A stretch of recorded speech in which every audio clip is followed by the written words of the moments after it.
All set?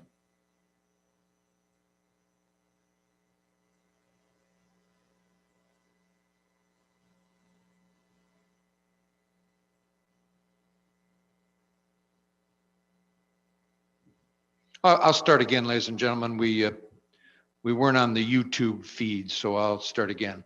I call out of recess Lee County Zoning Board of Appeals hearing on petition 20P1558, South Dixon Solar LLC's request for a special use permit to construct a solar energy system in South Dixon Township. For those of you who are listening but had not written down, the Zoom meeting, listening on something other than Zoom, obviously, the Zoom meeting ID is 915-3923-9154, and the password is 209840. As to YouTube, on your computer or cell phone, use your browser going to www.youtube.com. In the search bar, type in Lee space county space ill, short for Illinois, zoning space board space of space appeals, and there's no need to be concerned with upper or lower cases. Find the session you want, which obviously would be, well, not obviously, but if you want tonight, find December 7th, fill that in the pop-up, and voila. For technical assistance, you may feel free to call 815-973-3449. That's Zoning Officer Duffy's technical assistance line. All right, I note for the record that in personal attendance are the chair of the ZBA, Mr. Forster, vice chair, Mr. Burrow. Mr. Bothy is present, as is Mr. Hughes and Mr. Meyer. State's attorney is in the back of the room, but not in it. Petitioner, Mr. Kyle Berry, is present with one of his client's representatives. Alice Henkel, our IT specialist, is present, as is Callie, our ever vigilant court reporter, and myself. Ms. Duffy is hanging on the outside edge of the room because, by my count, that is 10 people, the limit under the present mitigation tier in Illinois. In the rear jury room, there is space for more people. Can somebody hear me and tell me how many people are back in the jury room? And Ms. Duffy's holding up her hand, 5 people.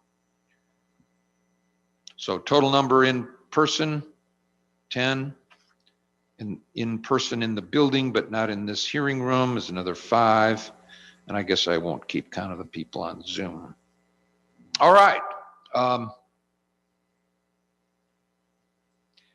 For those of you who are in the hearing room or in the rear jury room, if you'd please take out your cell phones and either turn them off or at least put them on silent, that would be appreciated.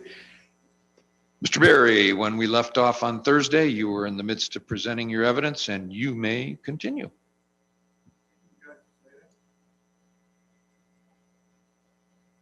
I'd like to present our next witness, Jason Cooper. Says it's on.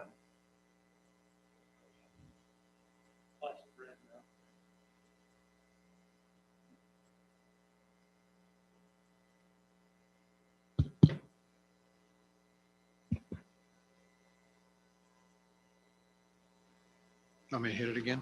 It was green. I'll turn it off, and then I'll turn it on again.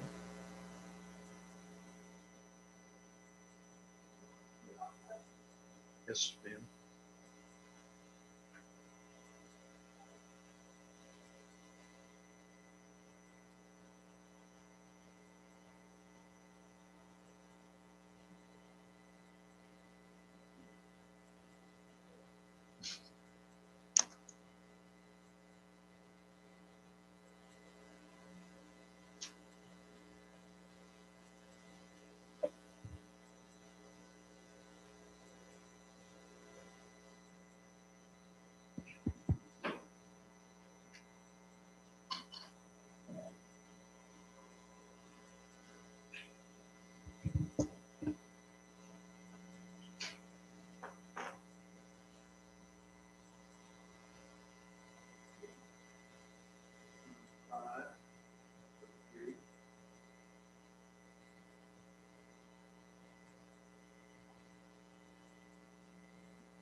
All right, as I was saying, Mr. Barry, before you had another microphone problem, you may proceed. Thank you, Judge Slavin. I'd like to call as the applicants. I think we've got a reverb.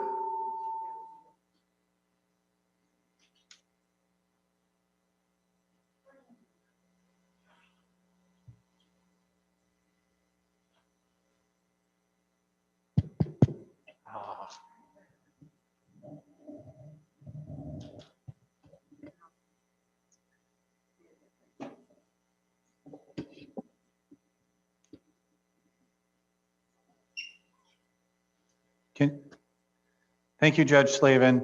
As the applicant's next witness, I'd like to call Jason Cooper. Who is on Zoom? Yes, he's participating remotely. Mr. Cooper, can you hear me? Okay, we need you to turn on your audio though. Yes, I can hear you. Can you hear me? Okay, great. Yep, thank you. Want to raise your right hand for me, please? Do you solemnly swear or affirm that the testimony you're about to give will be the truth, the whole truth, and nothing but the truth? I do. Thank you. And you may inquire. Thank you. Could you please state your name for the record and spell it? Jason Cooper, JASONCOOPER.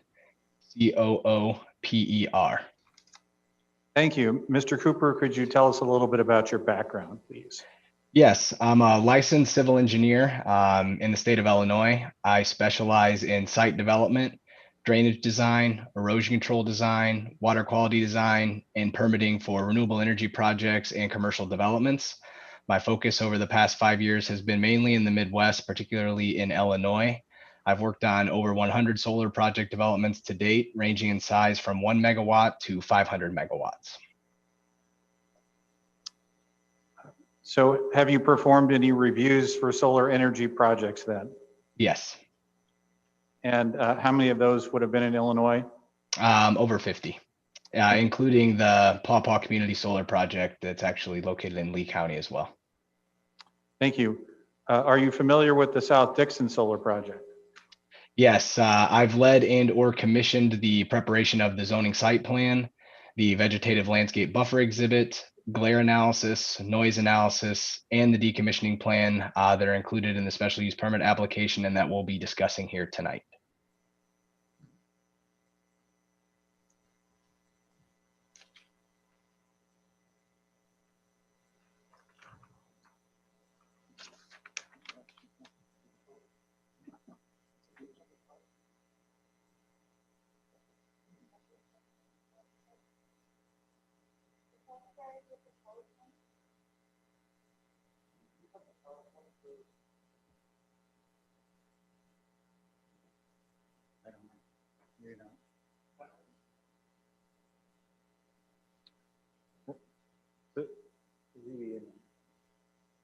Let's go off the record.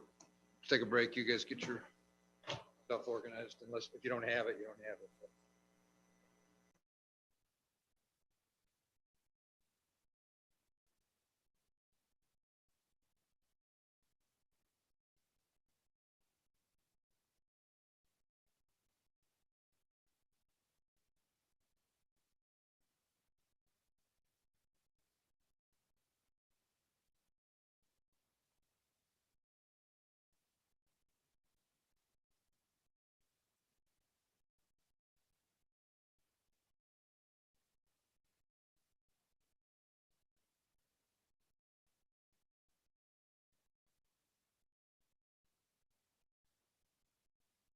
Still count.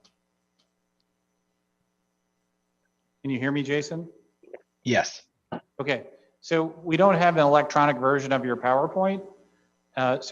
Is there a way that you can share it on your screen? Yes, there may be. I'm told there's a share screen button at the bottom of your screen. All right, let's see if I can get it up here.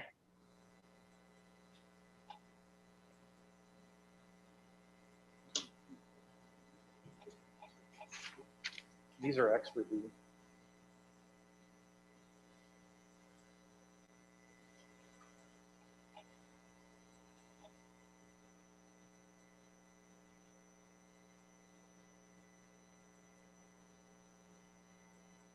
All right.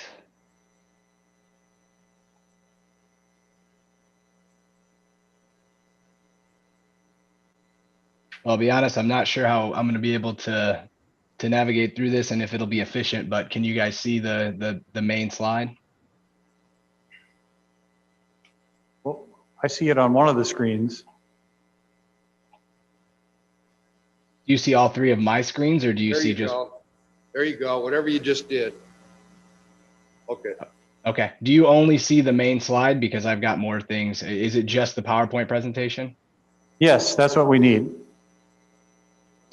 All set? And we see it. All Let me set? see how I can navigate through here. Okay. Yes. You guys see it changing sheets? Yep. Yes. Okay. All right. Yes, I think we are. I think we're a go. All right, back on the record. Thank you. Mr. Cooper, I understand you have a PowerPoint presentation. Yes. Okay, let's turn to page 2 of the PowerPoint presentation.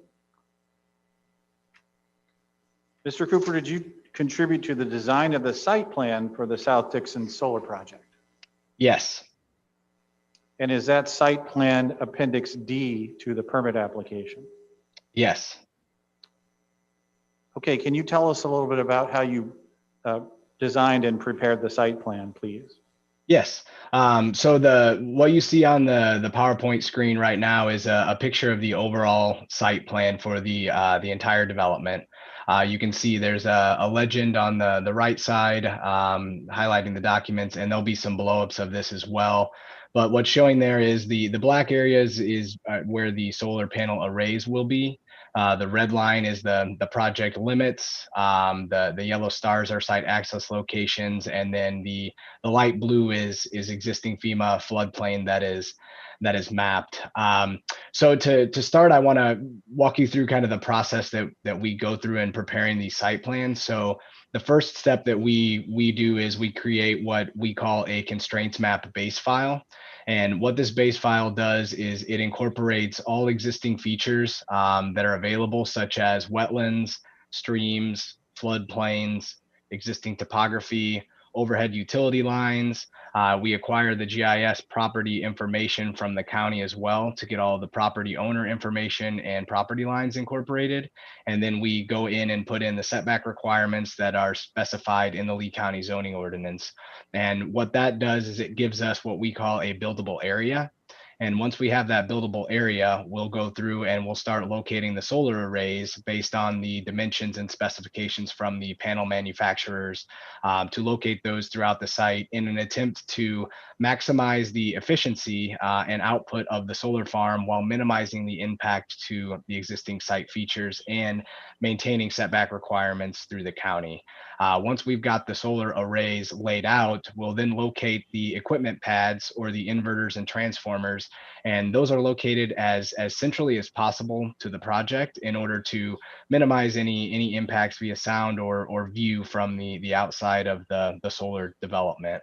Once those equipment pads are located, we'll then put in our access roads to provide maintenance routes to all of those equipment pads.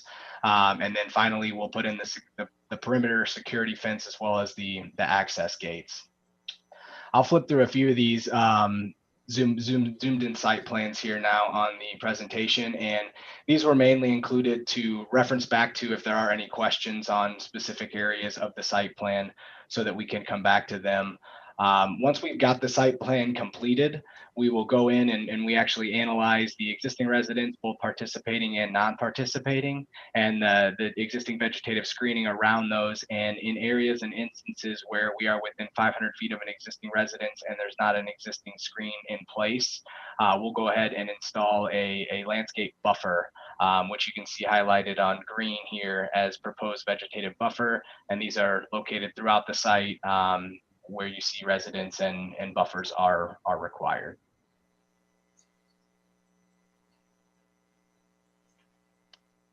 Okay, are you finished with the slides on the site plan, Mr. Cooper? Yes, the only other point that I will highlight is you can see we've avoided all of the floodplains on the site plan, and that was intentional for the development. Okay, thank you. Mr. Cooper, do you typically advise clients to site facilities in a floodplain? We do not. And I believe that I think you called out the floodplain on at least one of the site plan maps, correct? Correct. Yep.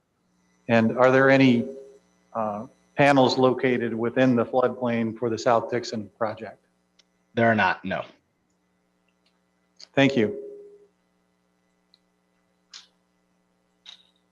All right, I'd like to turn to the first slide, thank you, after the site plan maps, and it's called landscape buffers.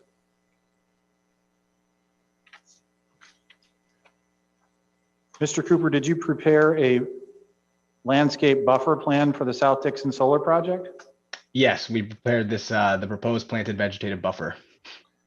And is that planned Appendix L to the permit application? Yes. Could you please provide an overview of the details of the landscape buffer plan you prepared? Yes. So as noted previously in the site plan, we went ahead and denoted on the site plan the areas that would require additional screening where there wasn't existing screening and vegetation in place within 500 feet of the solar arrays. And we developed a typical landscape buffer plan, which you can see here on the screen, that includes staggered rows of evergreen trees and shrubs in an approximately 20-foot wide buffer area, and specified that the trees must reach a minimum height of 8 feet within 3 years of planting, with the goal being to provide as close to a uniform screening of the site in these locations as possible.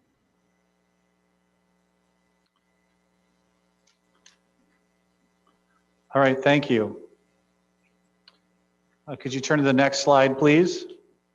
Stormwater ground cover.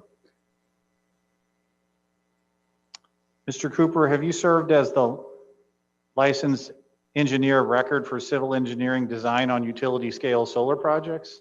Yes. All right, can you walk us through the industry standard for stormwater management on utility scale solar projects? Yes, I'd like to start by highlighting an abstract that was issued by the American Society of Civil Engineers a few years ago, titled "The Hydrologic Response of Solar Farms."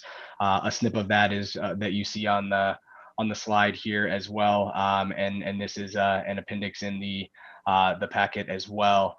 The report analyzed the effects of solar panels over vegetative ground cover, and professional engineers and members of the American Society of Civil Engineers analyzed different spacings and elevation requirements and modeled that in the stormwater runoff and how that affected the stormwater volume and runoff from the panels when elevated over an existing grassy field.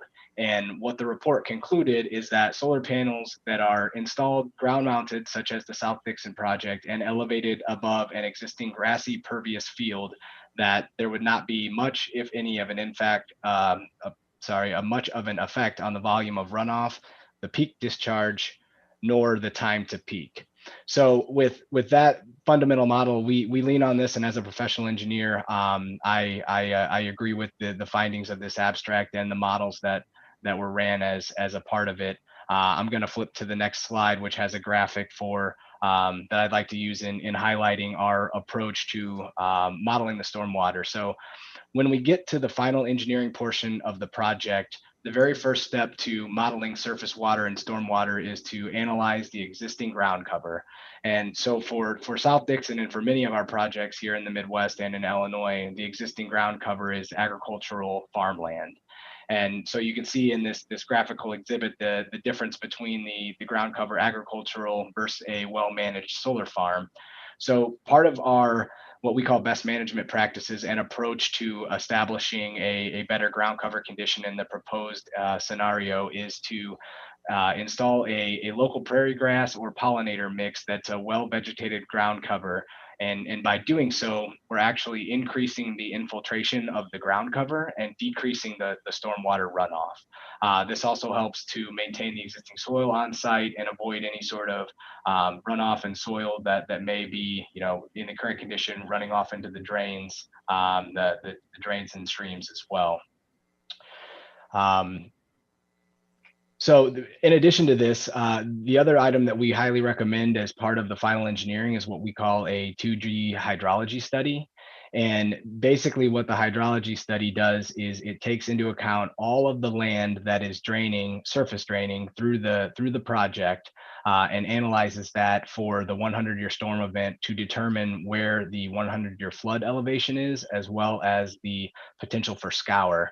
And what that means is the potential for the velocity of the water running through the area to erode any of the ground underneath of the solar panels. And so the goal of this is to determine where there would be flooding, localized 100-year flooding, in addition to the FEMA mapped floodplains, because there will be areas of localized flooding, whether there's low depression areas or other areas within these agricultural fields that may pond up during a 100-year event that aren't mapped during by FEMA. And during the final engineering process, this will allow us to recommend solar panels not be located in those areas and or provide mitigation efforts to ensure that there are no impacts to the stormwater runoff during the proposed design.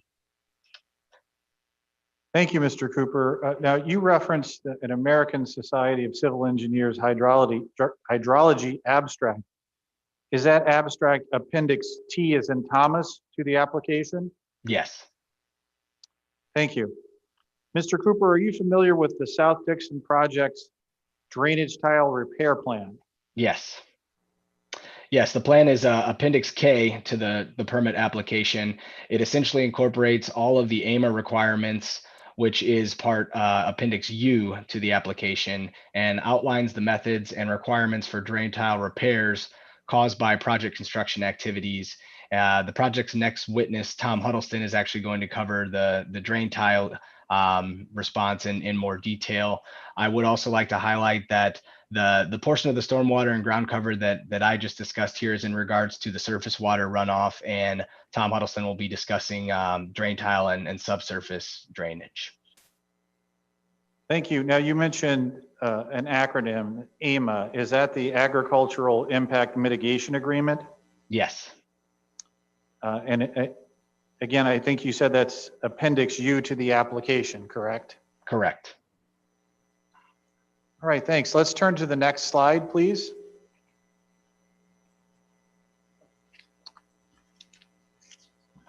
Okay, Mr. Cooper, did you perform a glint and glare analysis or commission the preparation of a solar glint and glare analysis for the South Dixon Solar Project? Yes. And is this solar glint and glare analysis that was prepared for the project Appendix N as in Nancy in the application materials? Yes. Okay, Mr. Cooper, could you please discuss the analysis and the methodology that was used to prepare the glint and glare study? Yes. Yes, the glare analysis utilizes a software called the Solar Glare Hazard Analysis Tool, or SGAT. The analysis takes into account all of the location of the proposed solar arrays based on the site plan previously noted this evening. And the model analyzes every hour of the day throughout the year, assuming full sun and no clouds. And it extrapolates that against the range of the tracking system, which follows the sun throughout the day, and analyzes whether at any point during that year there is any glare along the points of analysis. The study analyzed the Dixon Municipal Airport as well as two-way traffic along adjacent roadways. The study concluded that in no instance along these observation points was there reflective glare potential for an issue or hazard. Mr. Cooper, are you familiar with the Lee County Solar Ordinance's requirements for aviation and solar glare? Yes. And is that provision or those requirements found in section 4.1J of the solar ordinance? Yes. Does the glint and glare analysis demonstrate that the South Dixon Solar Project will comply with section 4.1J of the solar ordinance? Yes, the glare study analyzed the adjacent roadways and municipal airport and confirmed that in no instance along these observation points was reflective glare an issue or hazard. Thank you. Let's turn to the next slide, please. Mr. Cooper, did Kimley Horn prepare a noise analysis for the South Dixon Solar Project? Yes. And is that noise analysis Appendix N as in Nancy in the permit application? Yes. All right, could you please discuss the analysis and the methodology used to prepare it?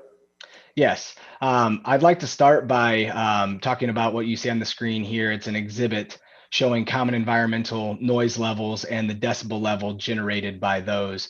So the decibel, or dBA, is the typical unit used to describe noise levels, and the Lee County zoning ordinance specifies that a maximum 50 decibels is allowed at the property line next to residents. So you can see, for reference, down here we've got rustling leaves at approximately 15 decibels, all the way up to the top for a jet engine at 140. Around the 45 to 50 decibel levels would be the noise that you would expect to hear from a running refrigerator. So relatively quiet noise per the environmental noise levels. So I'm going to go to the next slide and talk a little bit more about the noise analysis and the software that was utilized to analyze the noise.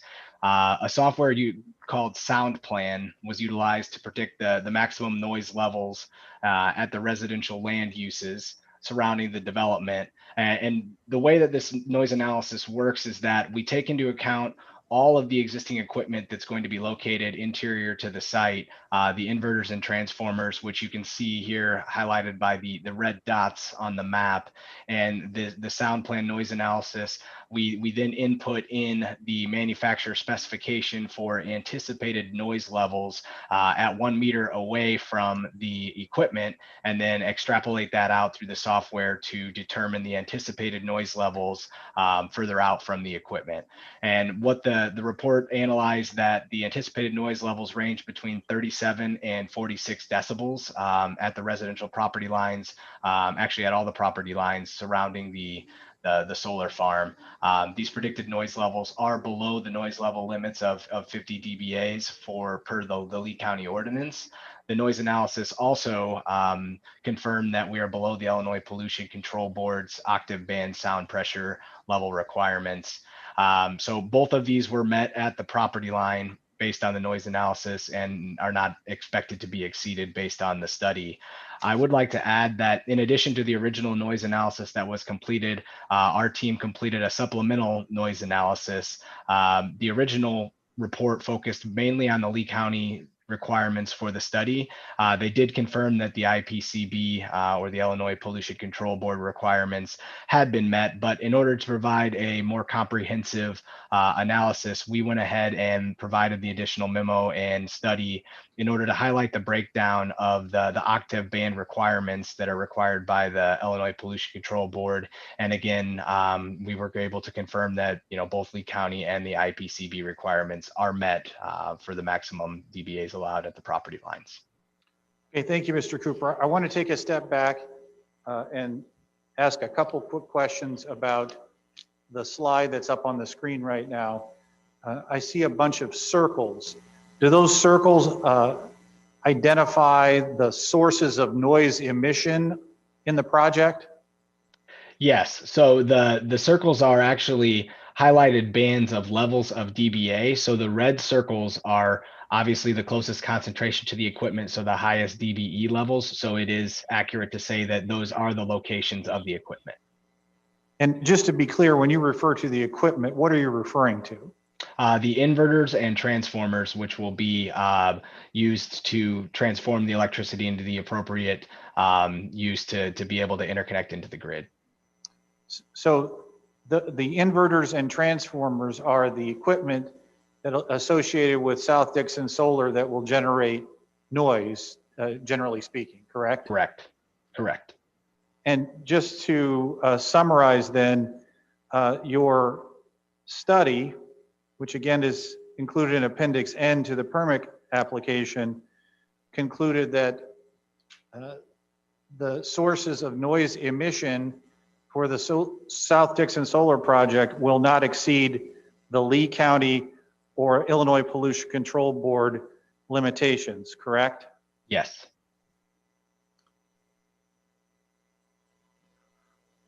All right, Judge Slavin, this Before I ask the judge a procedural question, Mr. Cooper, you mentioned that you have a new document that you wanted to submit that addresses in more detail the Illinois Pollution Control Board noise limits. Would you describe that as illustrative in nature? I'm not sure I follow the question. It's a one-page memo that documents in more detail what was provided in the original report. So it provides more detail. Okay, thank you. Judge Slavin, I'm going to, at the end of Mr. Cooper's testimony, I'm going to ask a question about entering some of these documents into the record. This is a new document, so it's distinguishable from the other ones. So is it okay should I just wait and ask about that with the rest of with the remaining documents? That's entirely up to you, but I do want to be able to display it on the screen out of fairness to everybody. Okay. Yeah. Well, we'll have to talk about how to do that then. Unless, Mr. Cooper, are you able to display the one-page supplement on your screen? Possibly. Can you see the site plan right now? Well, we see the noise analysis map. Okay, it did not change to the site plan? No. Okay. Yes, I can certainly bring it up and present it. Would you like me to try to do that now? Sure. Okay. Let's see how efficient I can be.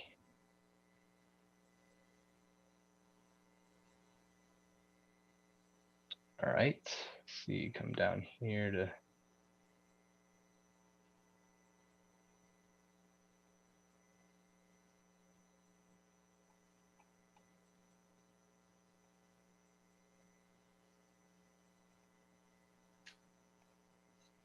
Okay. Can you now see the new one-page memo with octave band breakdown? We can, yes. Yes, it's a one-page memo, so this is the extent of the addition. When the time comes, I'll mark that petitioner's degree. Thank you. Okay, is there anything more you'd like to say about the memo, or should we move to the next topic? I'm good to move to the next topic. Okay, thank you. So let's go to the last slide in your presentation, and it covers the decommissioning plan. Yes. Can you see the slide now? We can, yes.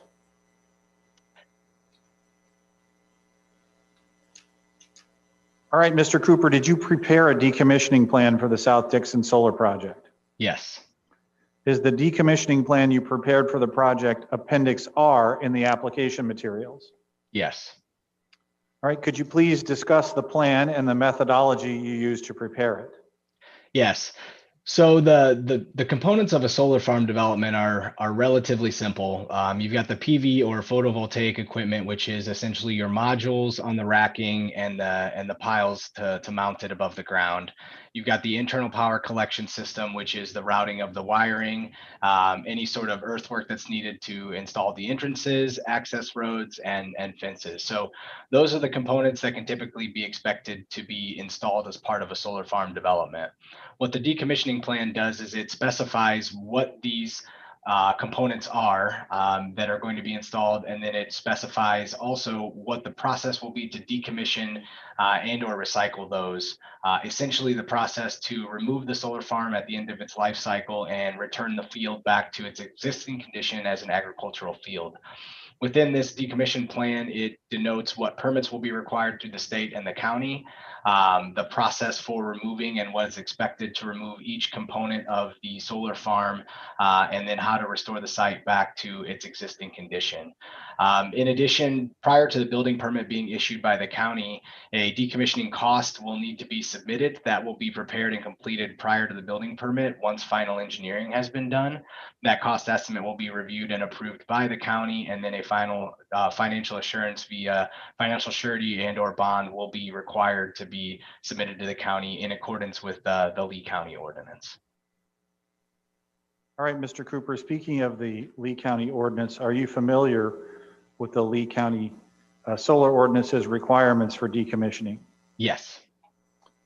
And I believe those requirements are set forth in section 4.3 of the ordinance. Does that sound right? Yes, it does. And the decommissioning plan has been modeled to make sure that each issue noted in the Lee County ordinance is addressed. Okay, so just to confirm, is the decommissioning plan you prepared, which is Appendix R to the application, consistent with and in compliance with section 4.3 of the Lee County Solar Ordinances provisions? Yes.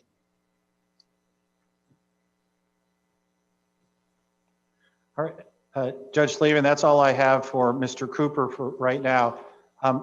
Might I suggest that we take have a brief discussion off the record to talk about the exhibits? No, but I'd like Ms. Duffy to make copies of your petitioners to read. I'm sorry, of the petitioners, Like, what? Ms. Duffy's right there in the door. If she can make copies of your petitioners to read. Copies of it? Oh, they all marked? No. Well, let's do that. Why don't you mark them, or somebody mark them petitioners 3.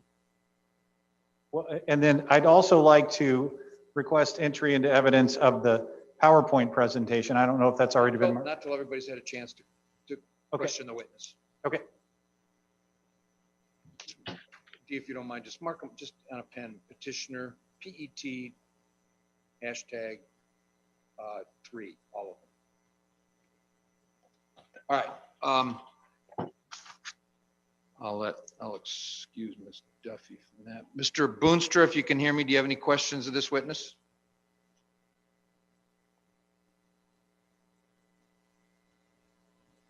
Mr. Boonstra?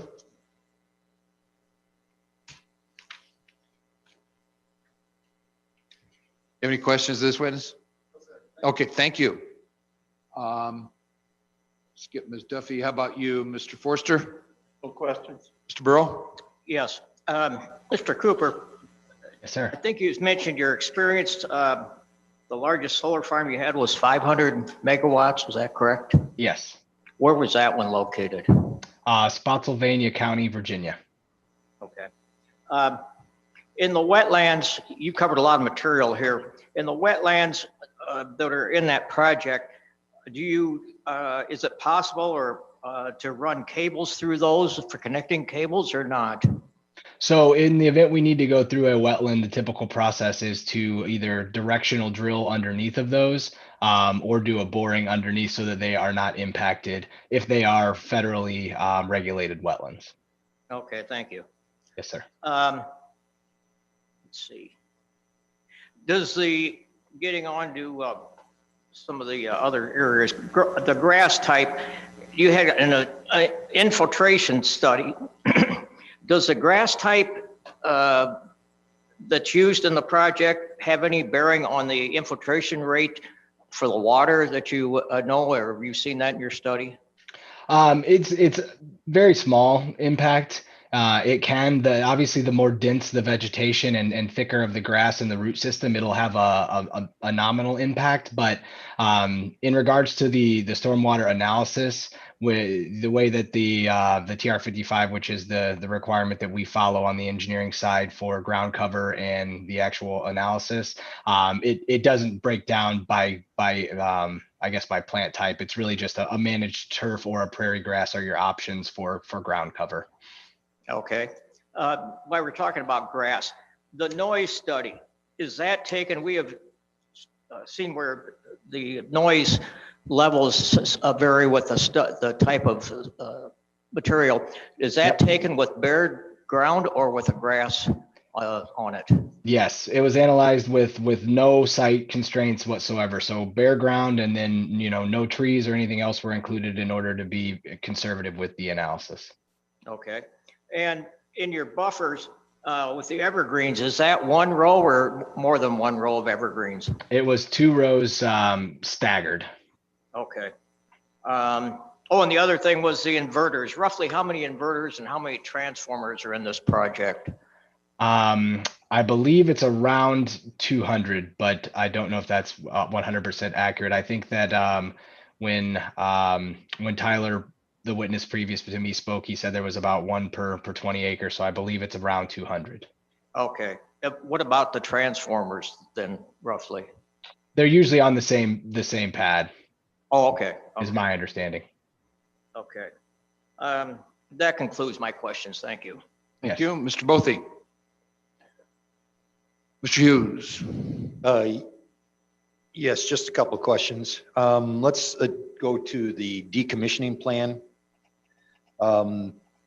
In the decommissioning plan, you're dealing with the different components here. What for the photovoltaic equipment? Mhm. What's the primary? What's the general decommissioning process there? What's anticipated in that process? Yeah, so the equipment and the modules to install these is relatively simple.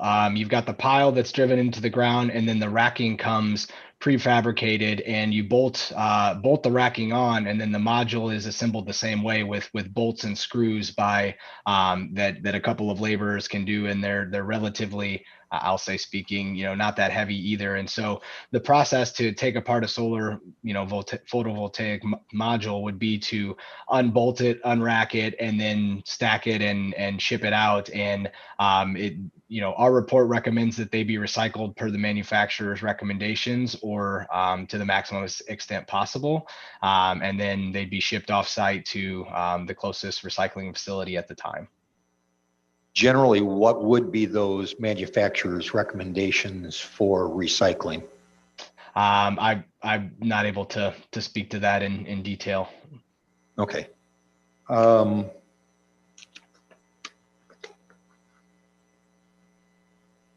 The other piece would be relative to the transformers and the inverters. What's the primary process for decommissioning those, and how? Well, let's leave it that part of the question. Yeah, similarly, they would not be broken down on site. They would be shipped out and either reutilized and refurbished and or recycled. Would it be more likely that they would be reutilized and refurbished, or would they be recycled? I'm not 100% sure, but I do know that all of the equipment that are in those is fairly valuable. So I imagine it would be, if it's still useful, it would be refurbished. Okay. Any idea what the process is for recycling if you need to recycle those? Unfortunately, I do not know. I'm sorry. Okay, thank you. That's all. Mr. Meyer? Are any of the photo panels or anything, do they have to be placarded when they're removed from the site for transportation? I'm sorry, I'm not sure. No other questions. All right. Mrs. Duffy, if you can hear me in the doorway there, do you have any questions? Okay, very good. We'll move to interested parties. I think I'll start with the Zoomers on the screen. Alice? Thank you. Well, let's see how we're going to do that, but okay. Hey, I'm sorry. Those of you who have a question of Mr. Cooper, if you're on the video conferencing, if you'd go down to the bottom, find the participants logo, click on that, and then you'll see a drop-down menu. I think it's a drop-down menu that says a number of things, including raise hand. If you'd raise your hand, that will indicate to me that you have a question, and I'll start going across the top until I get done with the Zoomers. You guys see in the top left, Wendy, just says Wendy's iPad. Wendy, if we can't see you, we don't. Yes, I'm here. Okay, very good. We can't, there's no way we're going to remember from session to session, Wendy. So would you state your name, please? Wendy Isley. And Wendy, do you live within the footprint of the proposed solar development? I do not, but I do live in Dixon. Do you live within a mile and a half of the any boundary of the footprint? Probably just outside a mile and a half. Do you live in Lee County? Yes, I do. Okay. Go ahead. You got questions for Mr. Cooper? Yes, please. Wondering on the solar panels that are along the roads how far back those are set from the road? So the county requirement is a minimum of 50 feet, and then we've had an additional 15 feet for the panel. So at the closest spot, they would be 65 feet off of the roadway. Okay, thank you. And have you done any studies on the effects of blowing snow or drifting around the panels in the winter? So we haven't done any studies, but it's my understanding that that's typically incorporated into the operations and maintenance plan for the solar farms portion of the project. Okay, so I'm just concerned, you know, obviously it's Illinois, so a lot of blowing Please just snow. ask a question. Yes, all right, I'm moving on. Will the presentation be available online? I don't think he knows the answer to that. But we'll have Ms. Duffy address that. But just questions that the witness testified about, material the witness testified about, please. Oh, okay, sorry. I thought that was materially testified on. He Okay. doesn't run the website, I'm sure. Okay.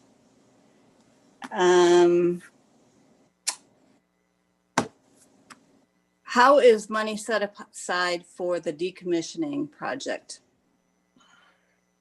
So the county has a requirement for how that financial surety needs to be established, and it's in the ordinance. And so they'll require it to be, I believe it's via bond, and maybe the county board members can specify in more detail, but it'll need to be established. In addition, the agricultural impact mitigation agreement also requires that surety be in place prior to the start of the project. Okay. All righty. Thank you so much. That's all I have. Thank you. Absolutely. Any further raised hands? People sort of jump around, but Mr. John Thompson, you're in the upper left now. Question. Mr. Thompson, your name is John Thompson, is that correct? Yes, that's correct. Can you move a little closer to your microphone, please? Sure, that's correct. Do you live within the footprint of the proposed solar development? No, I do not. Do you live within 1.5 miles of any of its boundaries? No, I do not. Do you live in Lee County? Yes. Okay, thank you. Why don't you go ahead and ask your question to Mr. Cooper?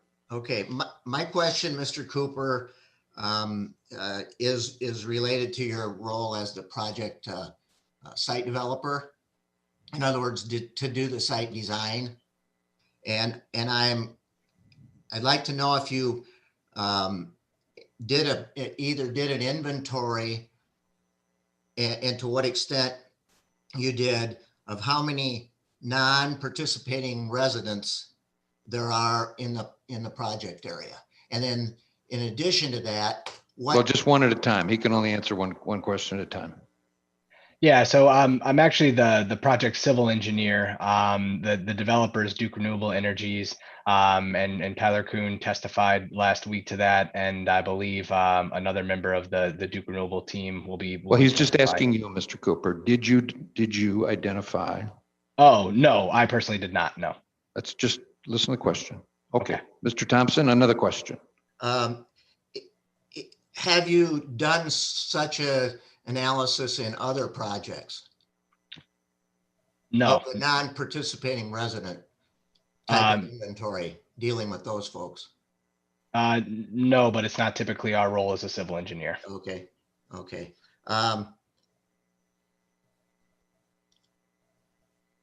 Okay, you mentioned the glint and glare impact studies. Yes. Were conducted chiefly to analyze any effects at what you referenced, I believe, as I don't know what you call them, observation points or something like that, roadways, etc. So are there areas on the site where glint and glare would pose a significant impact? And if there are, would they be anywhere where there would be typically, residential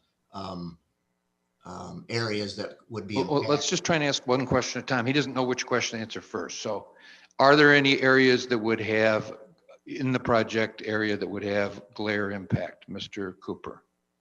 So our study analyzed the requirements per the Lee County ordinance, and it identified no areas where there would be any sort of issue for glare to the public. Okay, I understand your answer. Does the Lee County ordinance reference any glare outside of the areas that you would have been analyzing based on the ordinance? Yeah. That's kind of a catch-22 question, I Okay. guess. Yeah.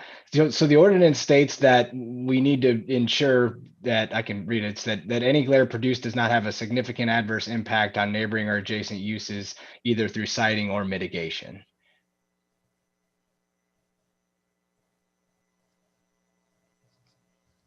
Okay.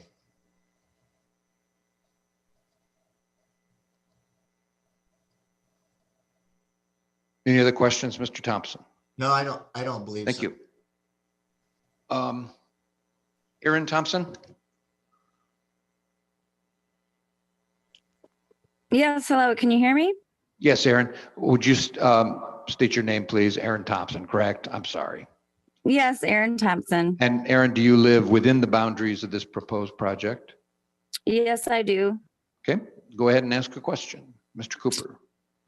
Okay, so my question is that the vegetative barrier that's provided will be in place. My question is, will residents be allowed to plant additional vegetation on that property, such as additional shrubs, flowers, something like that, to further improve what they're having to look at? I don't know that I can answer that as not being the developer and owner, but maybe when Duke Renewable Energy comes on, they can. I do not. You just please answer the question, Mr. Cooper. I don't know. Okay, that was my only question. Okay, thank you. Thanks. Denise Burrs, if you can hear me, Miss Burrs, would you state your name, please? Denise Burrs. And do you live within the project boundaries, Miss Burrs? I do not. Do you live within 1.5 miles of any of its boundaries? I do not. Do you live in Lee County? Yes, I do. Okay. Why don't you go ahead and ask Mr. Cooper any questions you have? Thank you. I have 2 questions about the landscape buffer. One, if you can scroll back to there, I'd appreciate it. And I know it's hard to see the small print on small screens, but what does it say underneath? Oh, and I can't even move my window out of the way. Oh, what does it say when it says evergreen 15-foot height max? Is that what it says? Yes. So what has to happen to keep it 15 foot or less? So there's a combination of ways. It can be a specified species, what would essentially be classified as a shrub, but to everyone would look like an evergreen tree. Or there's also the option for operations and maintenance to trim the trees so that they don't grow that high. I would say more times than not, it's the latter of specifying a species that gets to that height and then typically stops.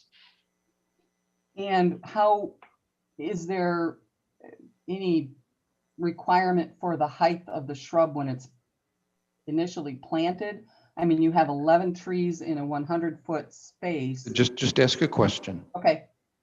Yeah, so there's not a requirement, but we do specify that they must be at 8 feet within 3 years. So the species, must grow that quickly to be at that height within 3 years of planting. Okay.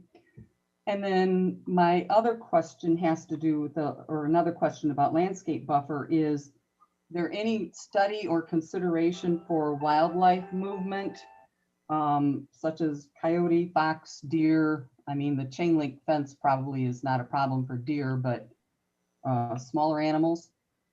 No. Has that ever been an issue on any of the other projects you've done? Not to my knowledge, no. Okay. And then my last question is, you've worked in other counties and other states. Are Lee County ordinances generally less or more strict in their requirements than other counties? I would say they're very similar. All right, thank you. That's all I have. Thank you. I'm still working across the top. A. Luz, I think that's Mr. Luz, Adam Luz. Can you hear me? Yes, good evening. Can you hear me? Yep. Would you state your name, please? Adam Luz. And Mr. Luz, do you live within the project boundaries of the proposed solar SES? No, I do not. Do you live within a mile and a half? Yeah, I would say so. Okay, go ahead. Questions of Mr. Cooper. Mr. Cooper, on your slides, if you would be able to forward through, on your slides, you were the one that applied setbacks to different properties of non-participating residents, correct? That was Tyler Kuhn in the last testimony. The site plan design, though, on your site plan that you have here, Yes. you applied setbacks to different residents that are shown here, correct? Not different residents, but setbacks are included, yes.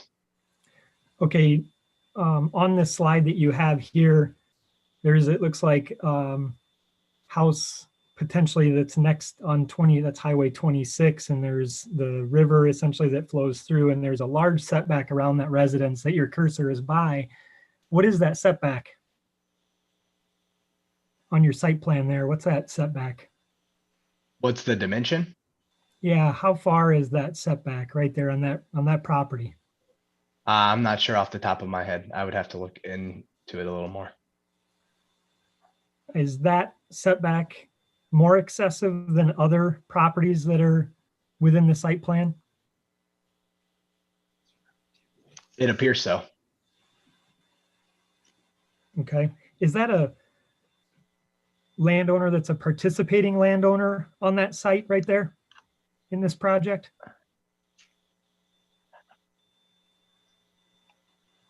I'm not certain. I'm looking at it and I honestly am not sure.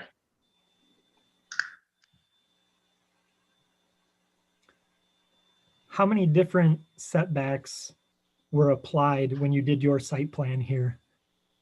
So we followed all of the Lee County ordinance setbacks, which off memory is 50 feet from the property lines. There's no setbacks for residents that are zoned zoned agricultural. If they're zoned residential, there's a 100-foot setback, a 300-foot setback. And for the parcels, though, all of our residents that are non-participating have a 100-foot residential setback from the property line. So any non-residential property, we've implemented a 100-foot setback, which is in addition to the requirements in the Lee County ordinance, and actually not required if they're zoned agricultural. Was there a consistent setback applied to every residence that's within the site plan? Yes, that was the intent. Is there more setback to some properties and less to others? There could be, yes, based on just the layout and how the solar farm and we were maximizing the space for it. Would it also be based on a negotiation that was done with the participating landowner? Not to my knowledge. So to your knowledge, there's not a larger setback because that's a participating landowner versus a non-participating landowner getting a smaller setback. Correct. In fact, in most cases, it's the opposite. Where? I guess I'm saying in most instances, I should say, not cases in this particularly. In reference to other projects, you're saying has nothing, what you're talking about then does not apply to this project? Yes, I mistakenly said that. You're correct. Are there any other participating landowners on this site plan that have larger setbacks offered to them than just the Hermes residence that we were just looking at? Not to my knowledge. Can you pull up the site plan that goes to the southeast corner of this project?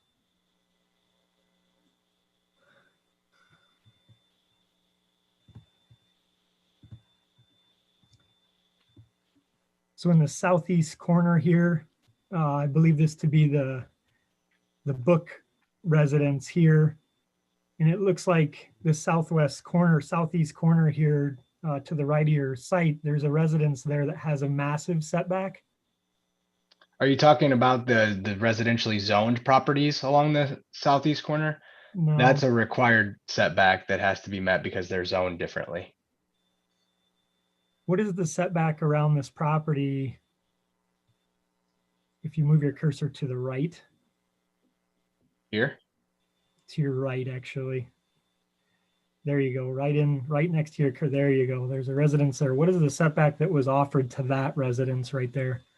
So that it's my understanding that residence is not part of the development, and our lease area actually ends at the red line. So we're not able to use that land. So there's really no setback there. So you were instructed then to set back from that residence there. That's a part. Do you know who may own that residential site there? I do not. No. Okay. Are you familiar with the Book family being participating landowner on this site? I am not. No. Are you familiar with the Book family are you familiar that would be their home residence? No. Okay. On your site plan, are there graveled roadways that are going to be within the site plan? So they'll either be native compacted ground or gravel roadways. That'll be determined by the final geotech report. When does that report come? It's typically part of the final engineering process required for us to do our final engineering. How much gravel is part of the plan to be hauled into the site? That's not known at this time.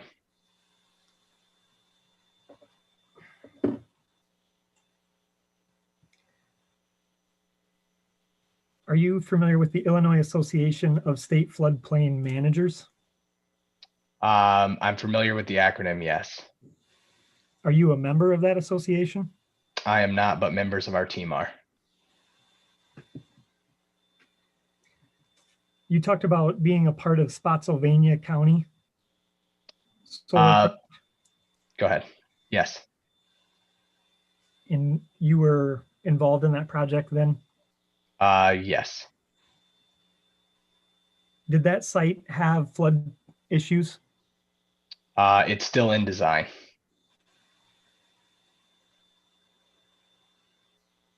So there's no ground broke on that project at all? Not to my knowledge. Any other projects in that county? Not that I can speak to, no. Okay. Have you studied any large solar sites that have been installed? Have you studied the stormwater that comes off of those to date? No.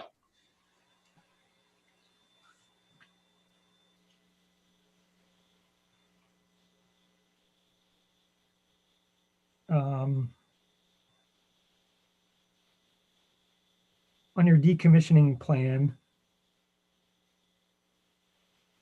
what dollar amounts are on there per megawatt for decommissioning cost? Those have not been determined yet. They'll be done prior to the building permit. So the study then on decommissioning is not complete? It's a decommissioning plan and cost estimate, but the cost estimate won't be complete until final engineering. Have you done decommissioning plans for other solar? Yes. In your studies, what are average costs associated with decommissioning on a per megawatt basis? It varies drastically on the site location. I can't specify an accurate number for that. How about a high end number and then a low end number? Unfortunately, Objection, I can't. Answer if you can. I can't. You were commissioned to know the decommissioning costs, though, correct? No, we were commissioned to prepare a decommission plan. Okay, fair.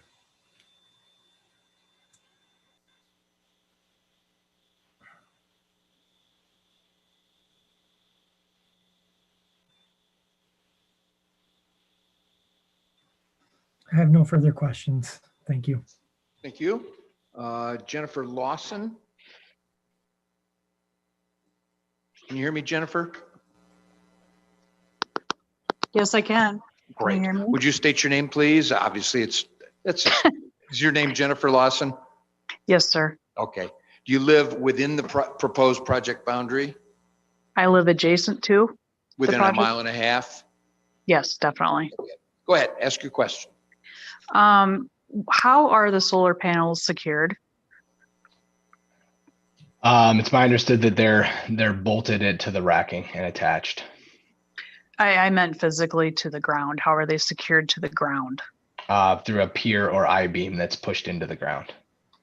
Okay, so there was no wind analysis done in regards to this area. Yes, there will be a structural analysis done and design for the steel and all of the structural racking as part of the final engineering. Okay, thank you. The last question I had was in regards to kind of bounces off what Adam was asking about follow-up for stormwater. IEPA has stormwater pollution prevention plans. So will there be a follow-up stormwater pollution prevention and analysis in regards to what you're doing for this project? Yes, we will be required by the state to prepare a stormwater pollution prevention plan and an erosion control plan as part of the final engineering. Okay. That's all I have. Thank you. Thank you. All right, back room. Are there any questions? Okay.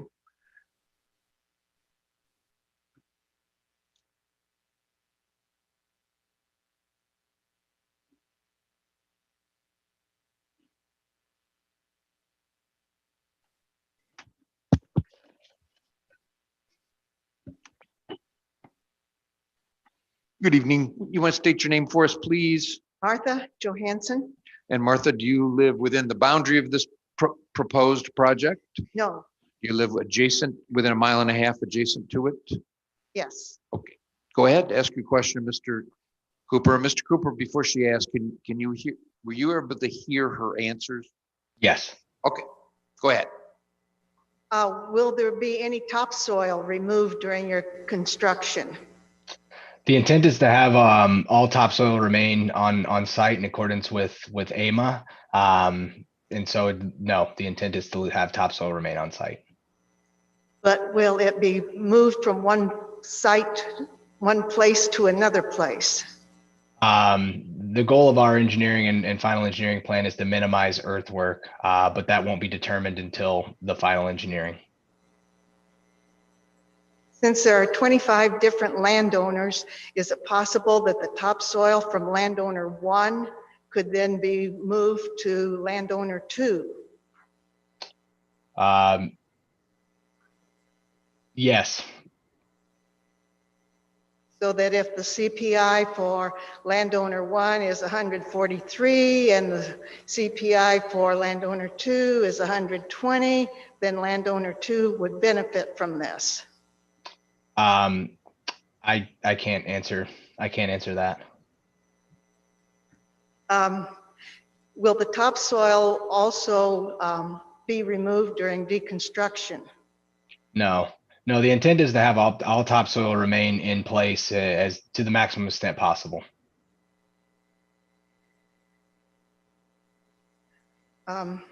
How much sunlight does the ground beneath the panels receive?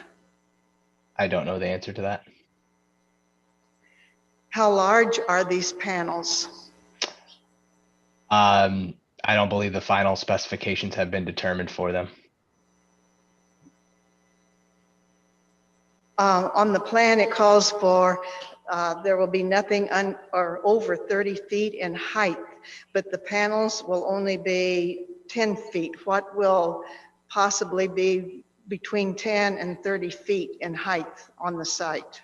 Nothing on the site will be between those ranges outside of the proposed substation. How heavy is a panel?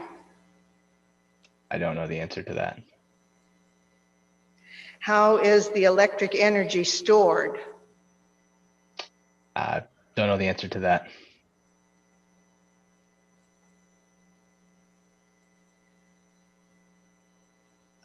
For those individuals that are completely surrounded on the site, will there be glare from the panels?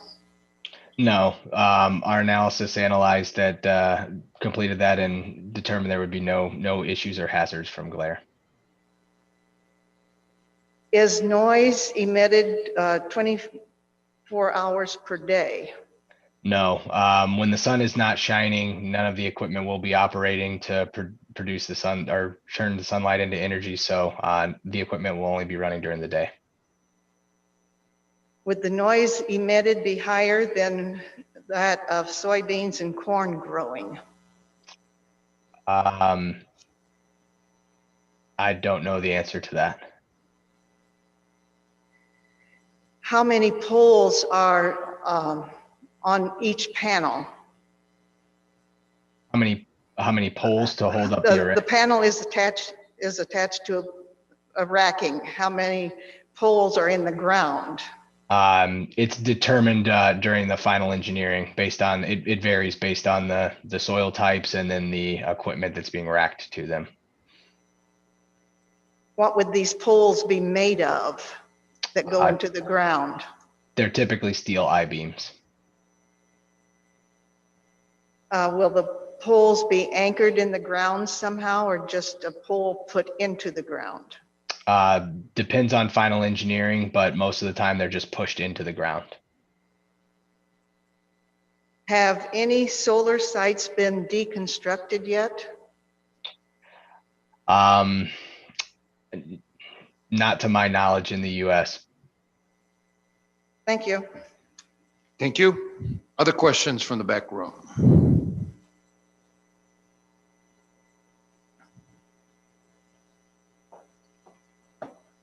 Hi there. State your name for us, please. Angela Shippert. And Angela, again, remind us, do you live within the project boundary, proposed project boundary? Adjacent to, I'm sorry. Within a mile and a half? Yes. Okay, go ahead. Question. Mr. Cooper, what are the common materials used in the manufacturing of bifacial solar panels? I do not know the answer to that. Could any of the ingredients in the solar panels be considered toxic or hazardous waste? I do not know the answer to that, but somebody else that's testifying at a later time may be able to speak to it. Is lead a common ingredient in bifacial solar panels? I do not know. Is cadmium a common ingredient in bifacial solar panels? I do not know. Okay. What is the closest recycling facility to this project? I do not know at this time. What is the closest landfill to this project? I don't know. Okay.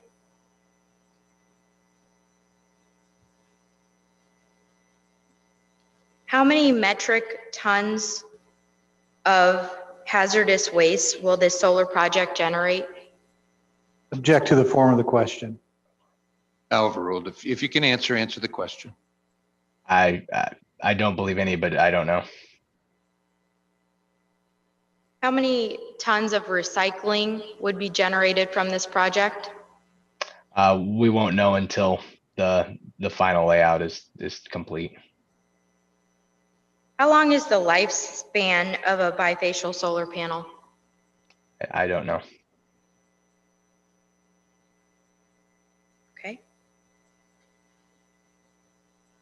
Where do these panels commonly go once they're at the end of their lifespan?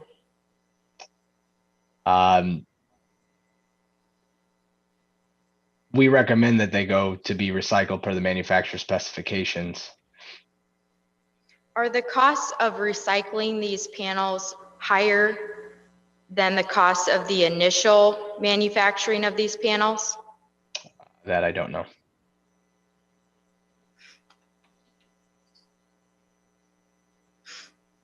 Have these panels ever known to be broken by wind, tornado, derecho, hail, etc.? I don't know. Is it possible if these were broken that hazardous material could be released into the ground or surrounding environment? Not that I'm aware of.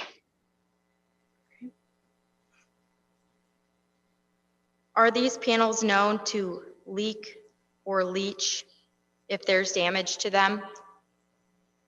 Not that I'm aware of. Okay. Roughly how many panels would go into these project? I don't know off the top of my head.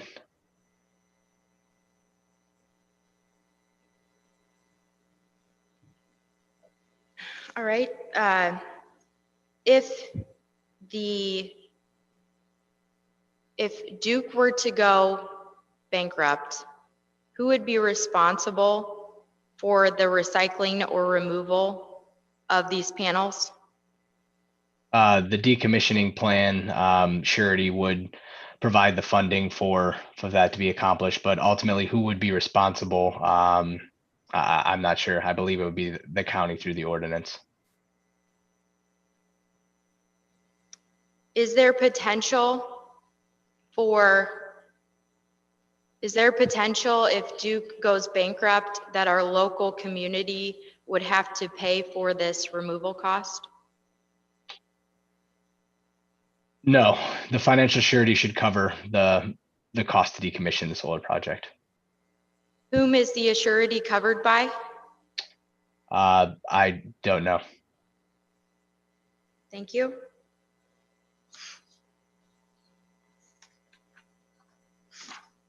What year was the first solar panel project that you engineered? What year was the first solar project I worked on? Yes. 2013. Thank you. What is the best possible backing that could go behind these panels for optimum output? I'm not sure I understand the question. Backing behind the panels? That you're aware of, is it more productive for these panels to have a white or light backing rather than a green or earth backing? Yes, for the bifacial panels. For bifacial panels, why would this group select a project that has green space behind it, given that white or light backing is better for this panel type? I can't speak to the decision behind the panel selection. You? Do you know how many landowners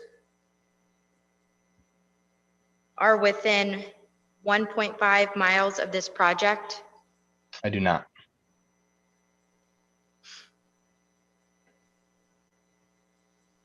How can this project claim local support when only one landowner in this project lives within the solar project boundary? I can't speak to that. Okay.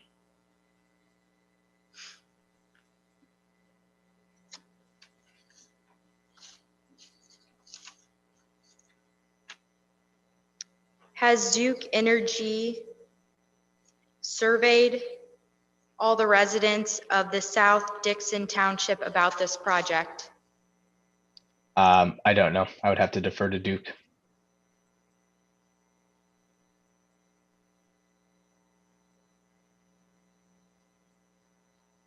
I have no further questions.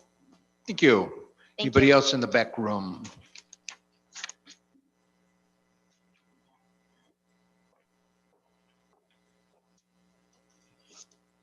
Good evening. Help us with your name, please. My name is Brad Shippert, And Brad, you live adjacent to the project, adjacent to. within 1.5 miles? Yes. Okay, go ahead. Questions? Okay. Are the inverters or transformers that you named here, are they air cooled, or are they filled with oil, and are they oil cooled? I don't know the answer to that. I'm sorry. Around the residences that are listed here, will the chain link fence be on the property line or set back from the property line? Typically set back from the property line.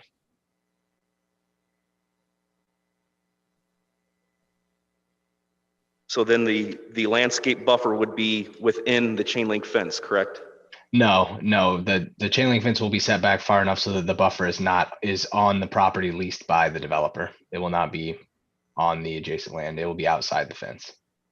Oh, it'll be outside of the fence, not within the boundary? It will go property line, landscape buffer, then fence. So it'll be between the fence and the adjacent residence. The landscape buffer will be. Has there been any consideration to the effects of a windbreak of this landscape buffer? Can you provide a little more context? A windbreak? Well, specifically concerned about the effects of snow drifting. A windbreak would affect snow drifting. So I guess my question is, an evergreen will slow the wind. Those landscape buffers are commonly used as a windbreak. Has that been a consideration in the construction of this? No, not at this time.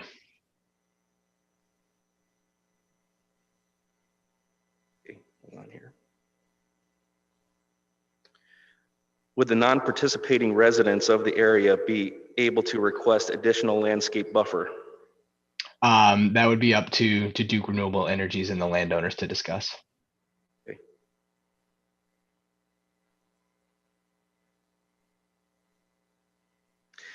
Can you repeat the software that developed did the Glint glare study analysis? Yeah, the solar glare hazard analysis tool, or SGAT, is the general nomenclature for it. Okay. Did that Glint glare study have analysis on the effects of any of the residences? I'm sorry, take into consideration the glint and glare from the residences. The analysis analyzed the adjacent roadways and 5 feet off of those. So any single floor residence would have been analyzed as part of that, and no glare intended or anticipated. So what would define as like a significant glint or glare issue? What's the parameters behind that?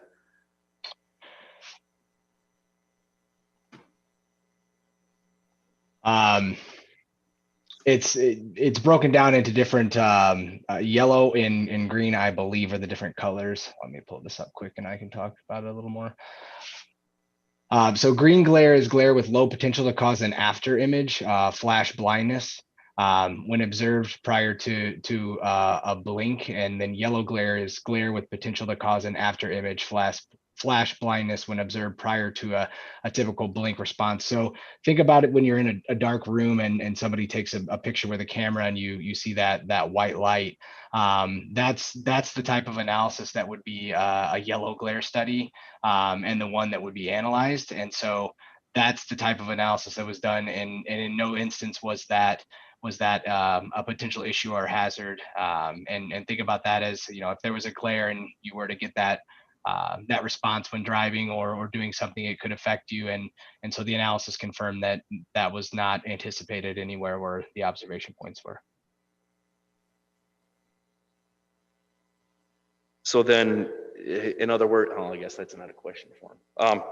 The final question I guess I have here is that there was some setback from the wetland. What was the setback distance from designated wetland? Yeah, so there's not a required setback, but we put in a constructability setback of 25 feet from all the wetlands.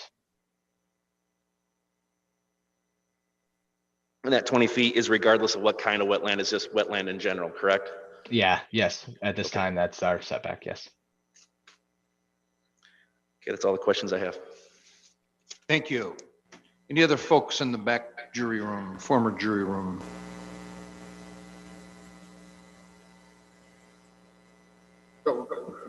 I'm sorry. Charlie.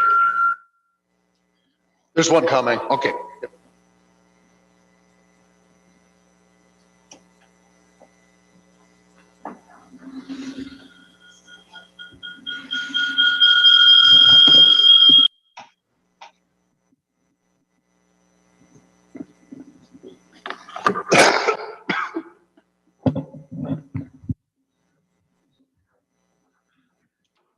Anyway, I want to ask you. Well, let's start with your name. Oh, okay. Charles Fitz. And Mr. Stitz, do you live inside the boundary of this proposed project? No. Do you live within 1.5 miles of any boundary? Yes. Okay. Go ahead. What's your question, Mr. Cooper? Okay. What percent or how many acres are under the roof of the panels? And anyway, looking at that those maps, it looks like it's almost. That's a statement. Let's just ask him a question, and I'll try and help. Okay. Mr. Cooper, how many acres are under the proposed panels? Yeah. I don't know the answer to that.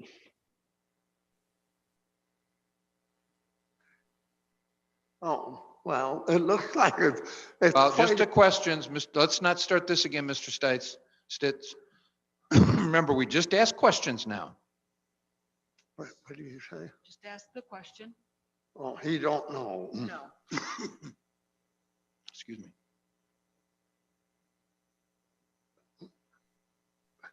Oh, okay.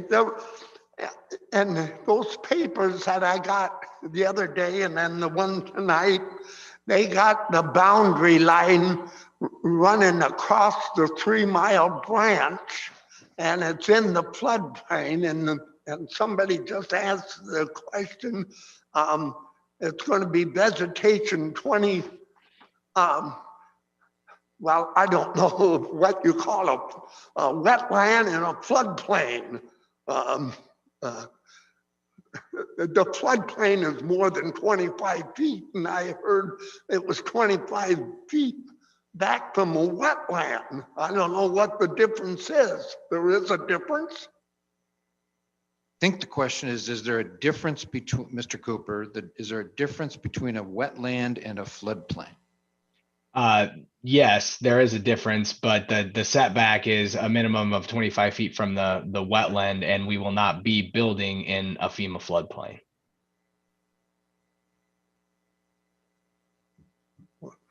So the setback is 25 feet, From the, but they're not going to build in the floodplain. yeah, I know, but the red line goes across the Well, you're telling them floodplain in you're some doing places. it You're not again. going to build panels there. You're doing it again. Why is that You're doing it again. You're telling them things. inside the Just parameter? ask him a question, please. Ask the question then. Well, why is some of the floodplain inside the solar farm if you're not going to build panels there? So the project area that's being leased, a portion of the floodplain area is being leased for the solar farm development. But just because it's being leased doesn't mean that solar panels will be installed there. And we will not be installing any panels within the floodplain, even if it is within the red project boundary. Because they lease that land doesn't mean they're gonna build the panels on it. They can't build panels on the. But in the floodplain. is the landowner getting paid for that because it's inside the red line? I don't know the answer to that. He doesn't know the answer. I don't either. Well, I'm concerned about the 5 Mile branch because I'm sick of all the flooding I'm getting. Well, you're just telling us things now, just questions. If you heard my speech a couple nights ago. Did you, when you did your analysis of the flooding or the, well, okay, the panels they're not porous. The rain, when it hits, the rain runs off the panels. It don't fall underneath the panel. I think the question, Mr. Cooper, is right? When it rains, does the rain fall off the panels? It rolls off the panels. It don't roll. You're telling them things. So through. You know, if I'm going to help you, then you got to be quiet while I'm trying to help. When it rains, does the rain roll off the panels? Right. Yes. And I understand where the question's going. And No, so just answer the question, please. yes, it rolls off the panel. That's what I'm asking you. The panel, does the water soak through the panel and fall on the ground underneath the panel, or does it run off like a roof? It runs off the panel to the ground underneath. I'm sorry, I didn't hear that. It runs off the panel to the ground underneath, was the answer. It soaks through the panels. No. It runs off like a roof. So actually You're it's telling like them things. a small city covering 3,000. Sir, you got to ask him acres. questions and not give a speech. So there's As I gonna be indicated more- on Thursday night, if you want to get put under oath and tell the board things, you'll have your chance. Now's just the time for questions.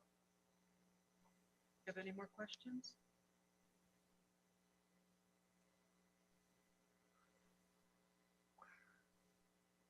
Okay, another question. Did you contact, when you made your study of the runoff, did you contact the tollway and talk to them and make your decision after you talked to them, or did you contact the tollway commission? Because Just did you contact the tollway commission when you did the drainage study? The drainage study has not been completed. It'll be completed prior to final engineering. It hasn't been completed yet. Oh, well, I'm concerned about the 5 Mile branch because we're getting a lot of flooding. You've told us that, but now's the time for questions.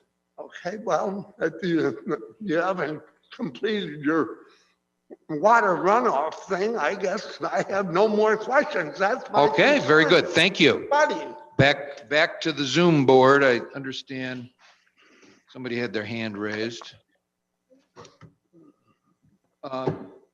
Jamie from the Laborers Union, I think it was. Yes.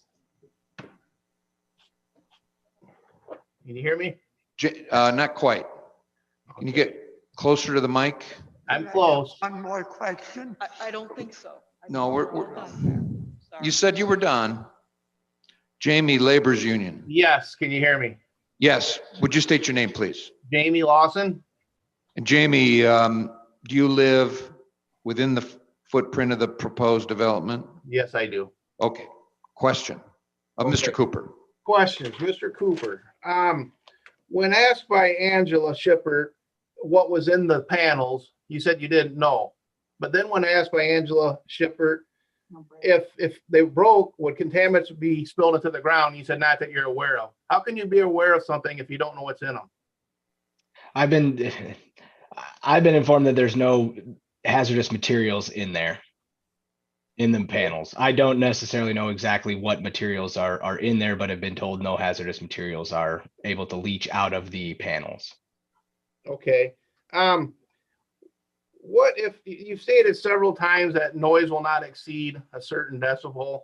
What if they do? What's our recourse if noise exceeds a decibel, or if trees don't get 8 foot within the 3 years that they're supposed to? What do we do then?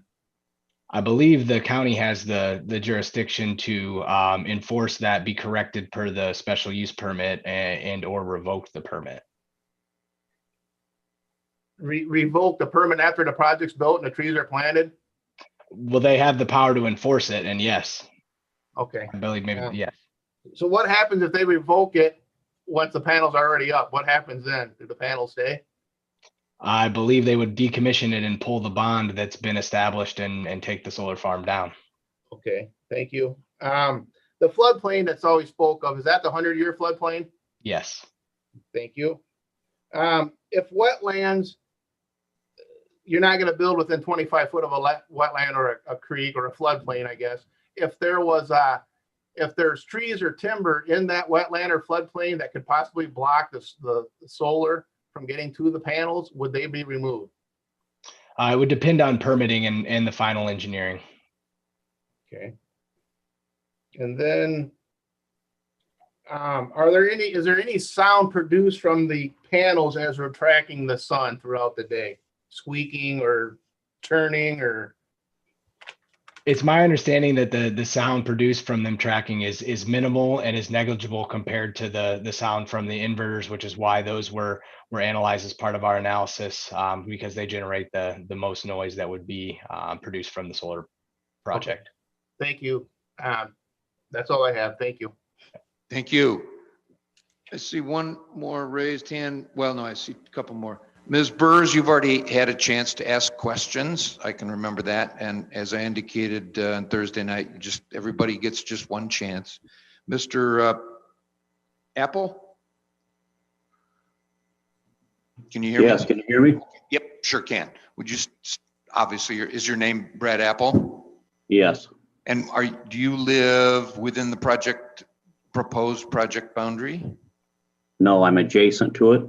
Within a mile and a half? Yes. Okay. Question of Mr. Cooper. Okay, on the presentation that you have up right now, there's dark shaded panels and light shaded panels.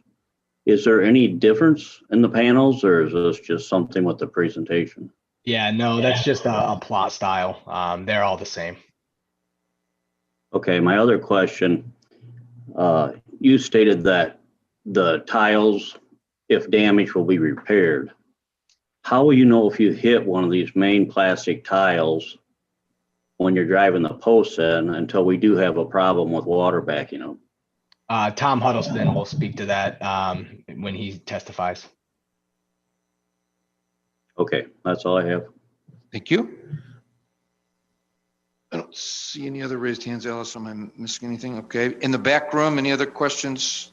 Okay, very good. You, I usually say you may step down, but you can turn yourself off, Mr. Cooper, and it's break time. Let's come back. 5 of. That clock doesn't appear to be right. Let me check my cell phone, which of course is always right. Yeah, 5 of. Ooh, sure. Great. We're on break, off the record.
Alice, tell me when you're, okay.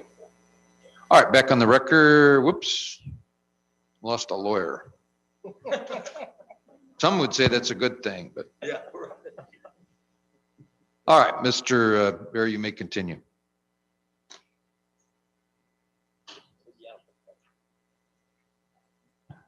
Thank you, Judge Slavin.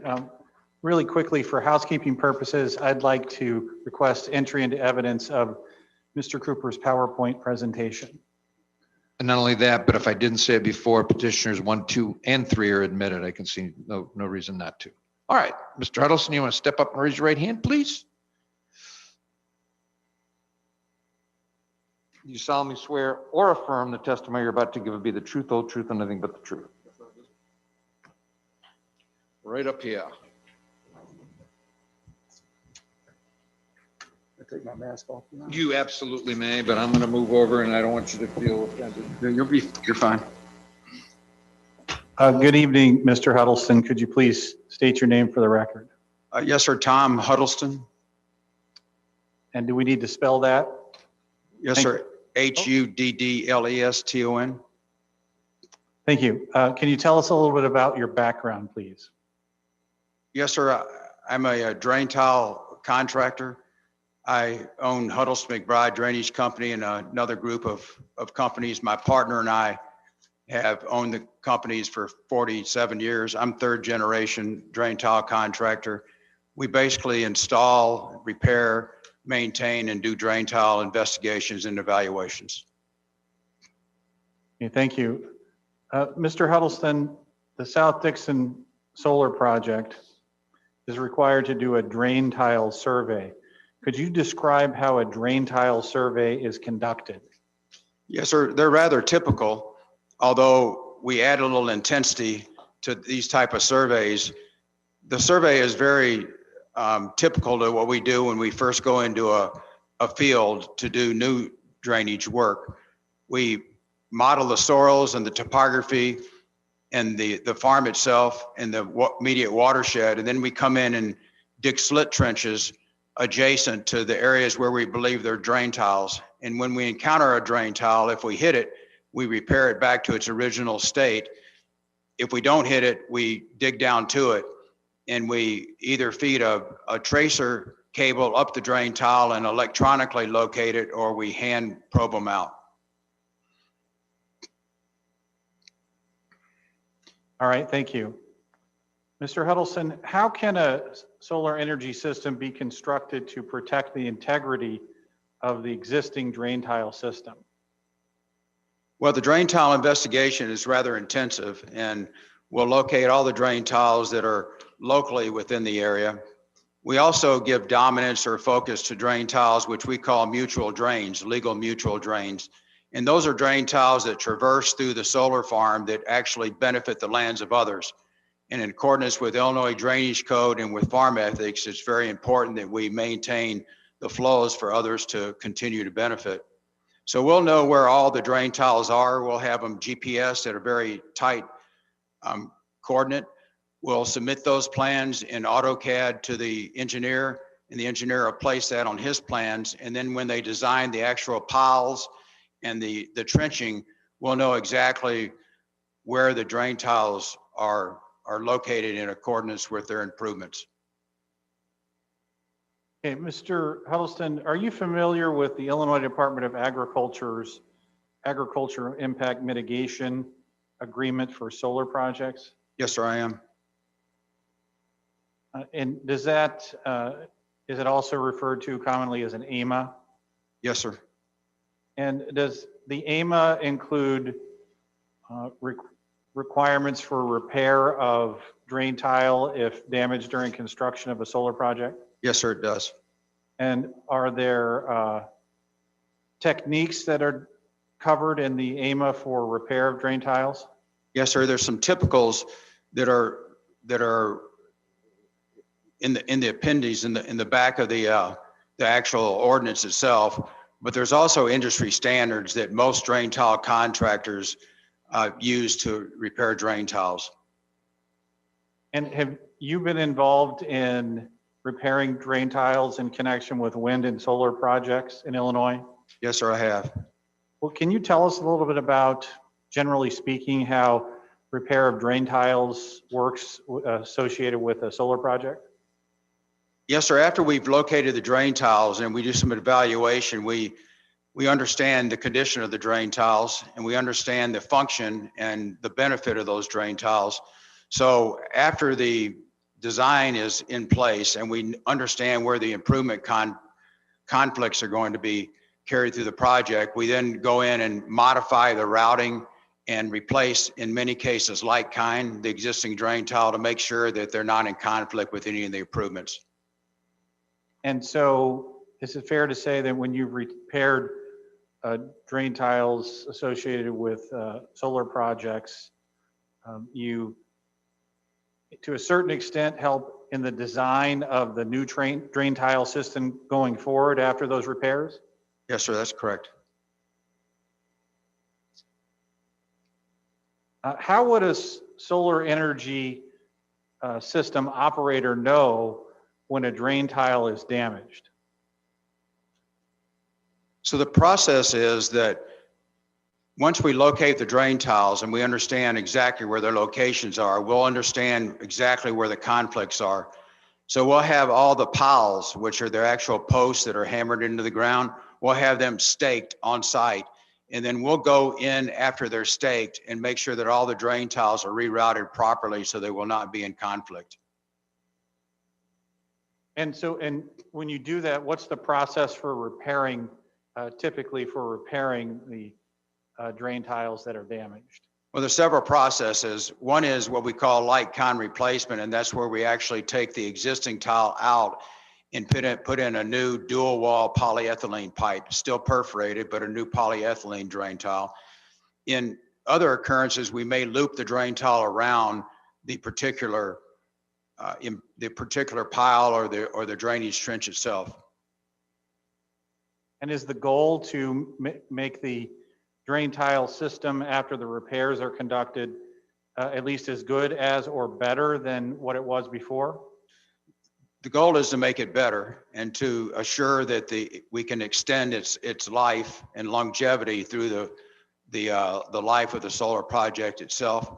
It's also important, again, that we maintain the mutual drains, which we will give particular credence to making sure that it continues to flow. We also install riser pipes or observation ports on the drain tiles prior to them egressing our site and going into the lands of others, so that other landowners will have the observation point. They'll be able to observe the flows and be able to witness where the drain tile location is. For the wind and solar projects you've worked on before where you engaged in drain tile repair, were you successful in improving the overall drainage system associated with those projects after the repairs were made? Yes, sir. Mr. Huddleston, what is the long-term impact on agricultural land and soils with having a solar farm sited in an area that's been used for agriculture? Our company is very passionate about agriculture. We've been in the ground and in the fields for a long period of time. We're always looking at new innovative ways to improve drainage. We farm our land in Illinois pretty hard. It can take it, but we farm it pretty hard. I think that 35 years in terms of agricultural history is a very short period of time. And to allow agricultural land to rest by being revegetated, by adding root and organic nutrients to the soils, by completely eliminating soil erosion, and by rebuilding and modifying the drainage systems, when the farm comes out of solar, it'll be considered prime farmland. It'll be ready for future generations. Okay, thank you. Mr. Huddleston, would you like to make any other comments about drain tile repair or construction associated with solar farms? No, sir, not at this time. Okay, thank you, Judge Slavin. That's all I have for the witness. All right, questions of Mr. Huddleston, Mr. Boonstra, if you can hear me. Thank you. Ms. Duffy. Okay, very good. Zoning Board, Mr. Forster. No questions. Mr. Burrow. Mr. Huddleston, the AMA was addressed here a minute ago. What's the time frame? Is there one in the AMA for the when the repairs need to be done after they're found? No, sir. Actually, the AMA was written with the intent to maintain prime farmland resource of the land itself. So the timing is not so important as the end product. For us to be able to properly assure that the drain tiles are rerouted and reconstruction, we need to do it when the actual piles and the actual improvements can be staked. We think there's less chance for error then, because the operators that are installing the new drain tiles know exactly where all those improvements are. So it's normally done right after the construction staking and right prior to the actual piles being hammered into the ground. Okay, thank you. Yes, sir. Thank you, Mr. Bothy. Mr. Hughes. Nothing at this time. Meyer. How long ago were you approached by South Dixon Solar to work on this project? When was I contacted? Within the last 30 days. Okay. What level of accuracy do you use with your GPS when you're surveying? Like what's the accuracy in feet or inches? It's sub-inch. I mean, it's RTK. Within inches. Yes, sir. We use a Trimble subscription system, which is basically triangulation off cell towers. So it's extremely accurate. We found that accurate GPSs are a lot better than probing. So we locate everything really tight when we leave the site. Okay. No other questions. Okay, thank you. All right, people on Zoom, if you have a question of Mr. Huddleston, if you'll Click the raise hand button. If you're video conferencing, go to participant, go to the icon that says raise hand and then do that. I think I forgot to say before, if you're only teleconferencing, meaning you're just on your phone without a video, you go to your keypad and hit star or *9, and that should raise your hand as well. And before I forget, and Alice gives me the look that I would deserve, someone in the last Zoom questioning asked if Mr. Cooper's PowerPoint, it's not really a PowerPoint because it wasn't displayed as a PowerPoint. If a hard copy of his summary would be on the website, and the answer from Mrs. Duffy is that yes, it will. So with that, what have I got for raised hands? I can't crane my neck. Okay, I got a hand on the upper left. I think it's Mr. Luz. Mr. Luz, you've tested, we know your name, and you've indicated before that you live within 1.5 miles of the boundary of this project. Is that right? Yes, sir. Okay, questions of Mr. Huddleston. Mr. Huddleston, are you contracted then to carry out this survey that you're talking about for this project? I'm not under contract to do that yet, but I plan on being contracted for it. What assurance do we have that you're actually going to complete that survey and that it be a part of this site plan? I can't answer that. Do we have any assurance that it'll actually be completed then? I can't answer that.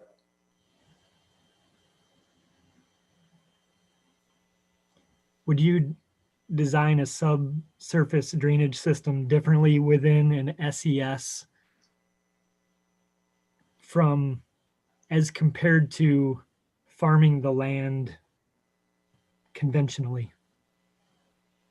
When you say SES, are you referring to Soil Conservation Service?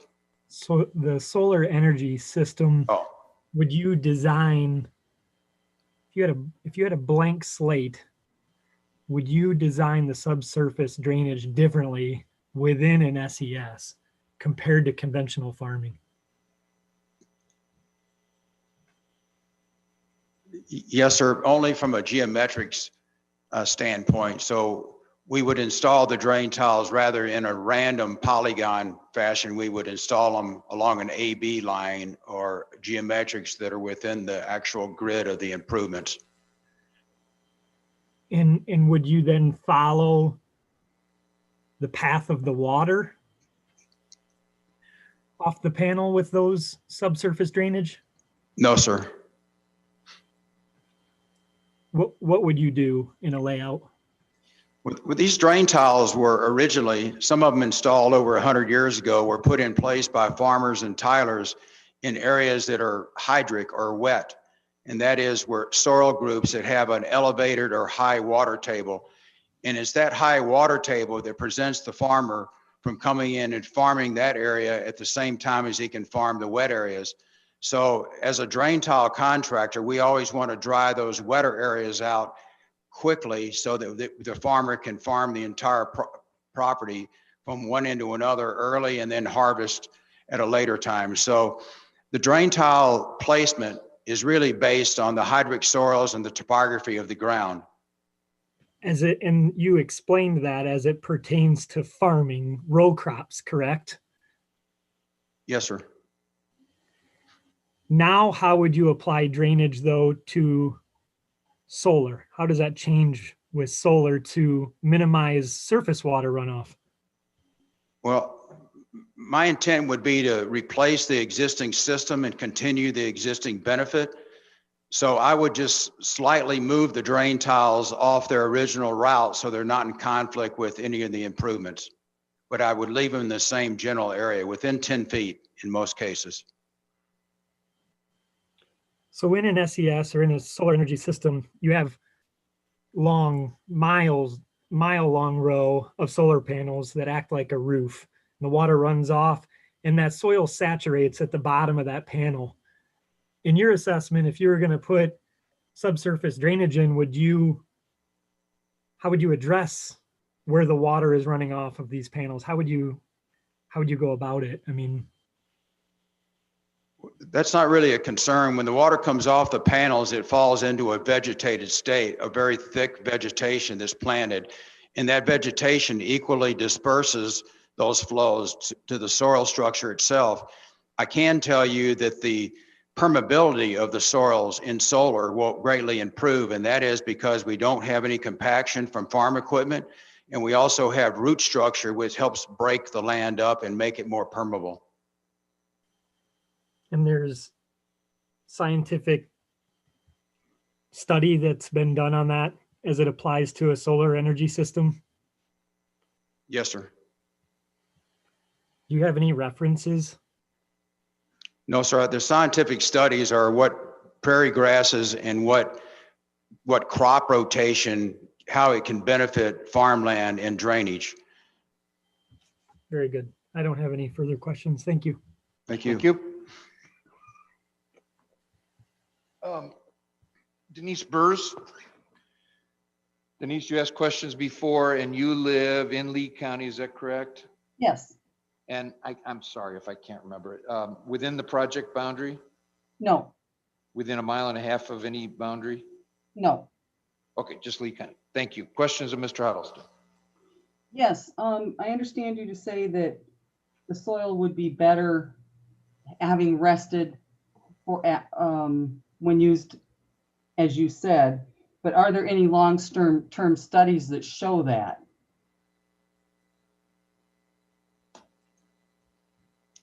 Not that I know of with solar, but there are many studies that state that crop rotation is good for the soil nutrients and for the farmability of the soil itself. And so we're basically rotating in grasses the same as what a farmer might have done 50 years ago when he rotated in alfalfa or other grasses. Okay, but when a farmer is rotating something in, he's not alternating strips of land between what may be dry and what may be wet. So are there any, you're saying that there are no studies for a solar farm for the long-term viability of the soil? No, ma'am, none on a solar farm that I know of. Thank you, that's all. Thank you. See any other hands at the moment? Folks in the back room, questions?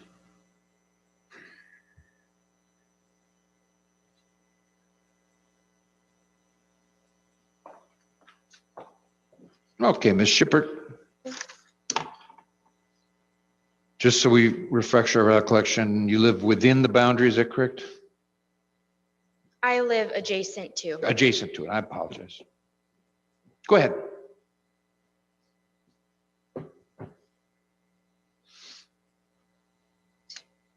How long is the lease for this solar project land?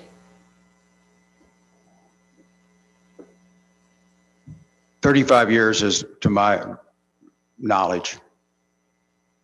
Does the company have the option to renew this lease for a consecutive term? I don't know that. Okay. And how long is the lease period? I believe it's 35 years.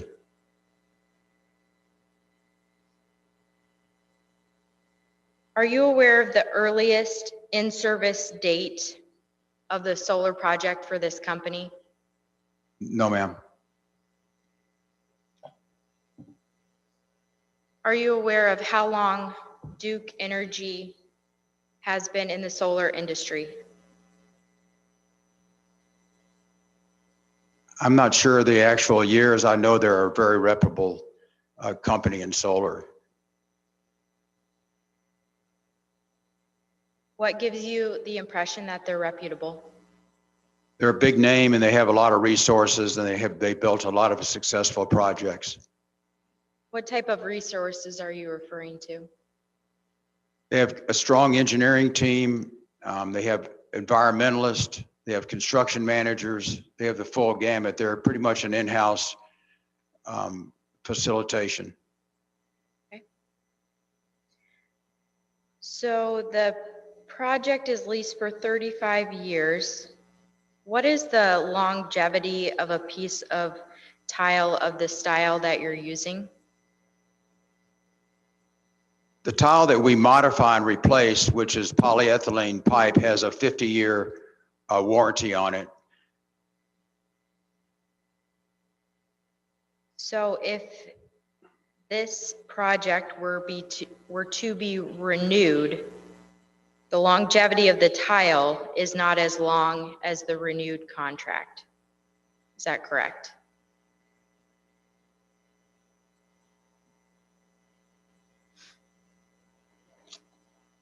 I'm not sure.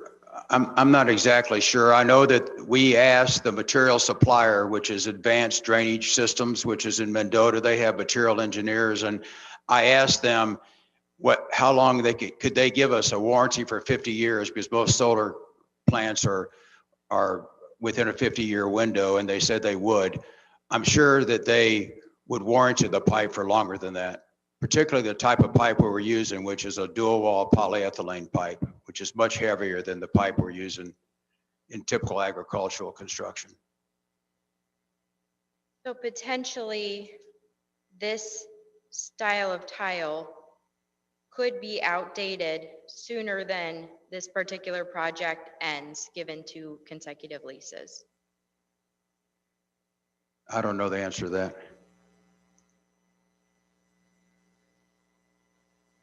Mr. Huddleston, do you have a degree?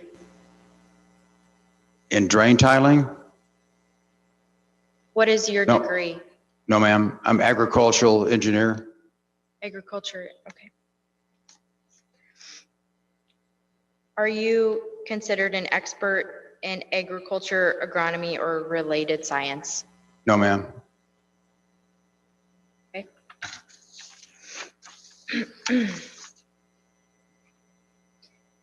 Are you aware that almost 800,000 bushels of corn could be produced on 3,838 acres of farmland?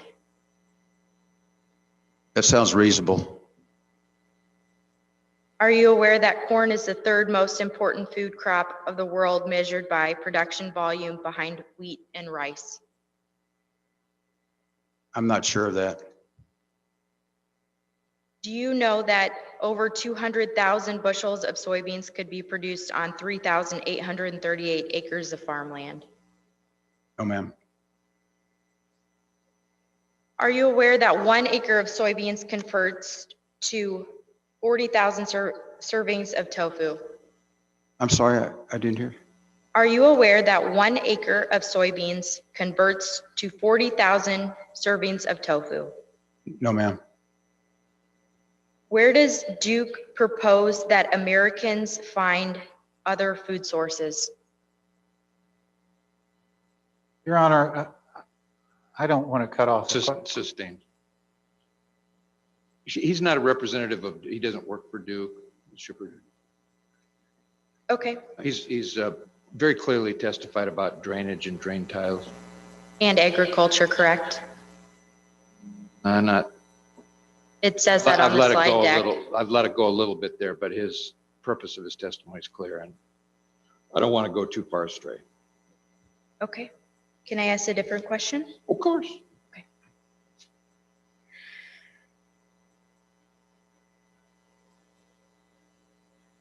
If you were to find, I'll ask a different question.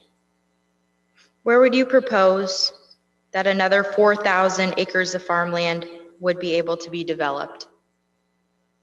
I can't answer that. No further questions. Thank you. Other folks in the back room?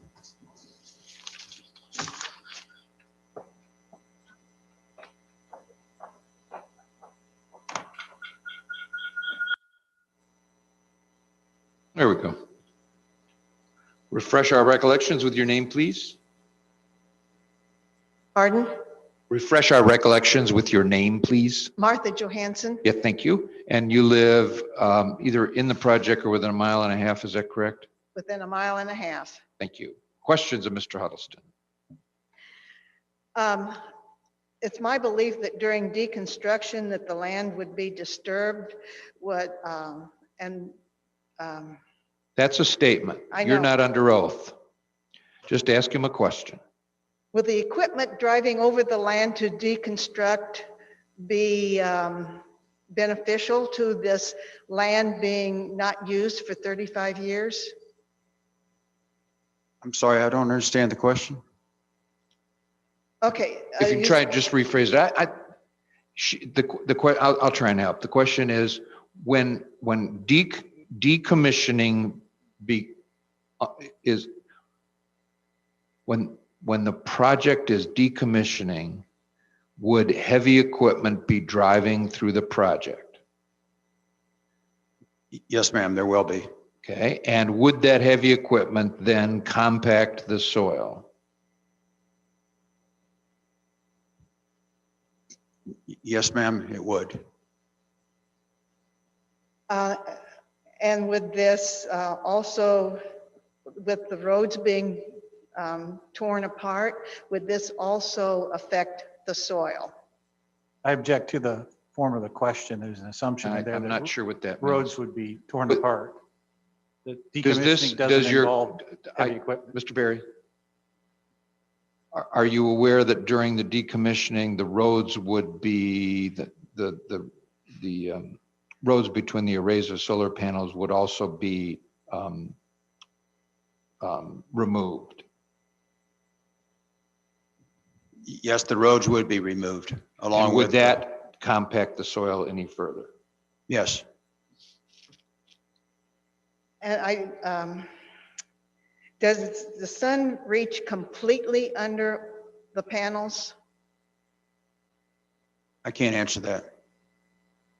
Okay. Typically, there is a thunderstorm that occurs at least once or twice a year with heavy rainfall.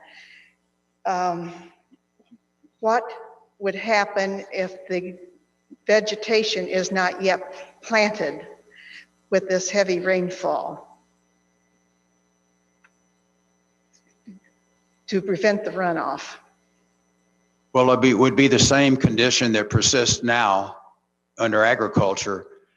But my understanding is that there would be a cover crop put in fairly soon before actual piles were driven, so that the land will be stabilized. Okay, thank you. Thank you. Anybody else in the back room? Yes.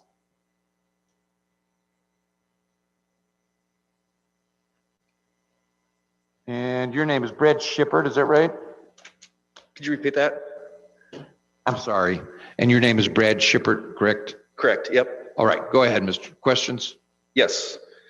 Mr. Luz might have answered this question. I was busy jotting notes. Are you the general contractor involved with the construction and maintenance of this project? No, sir. In your experience with projects similar to this, how deep are the pylons typically driven?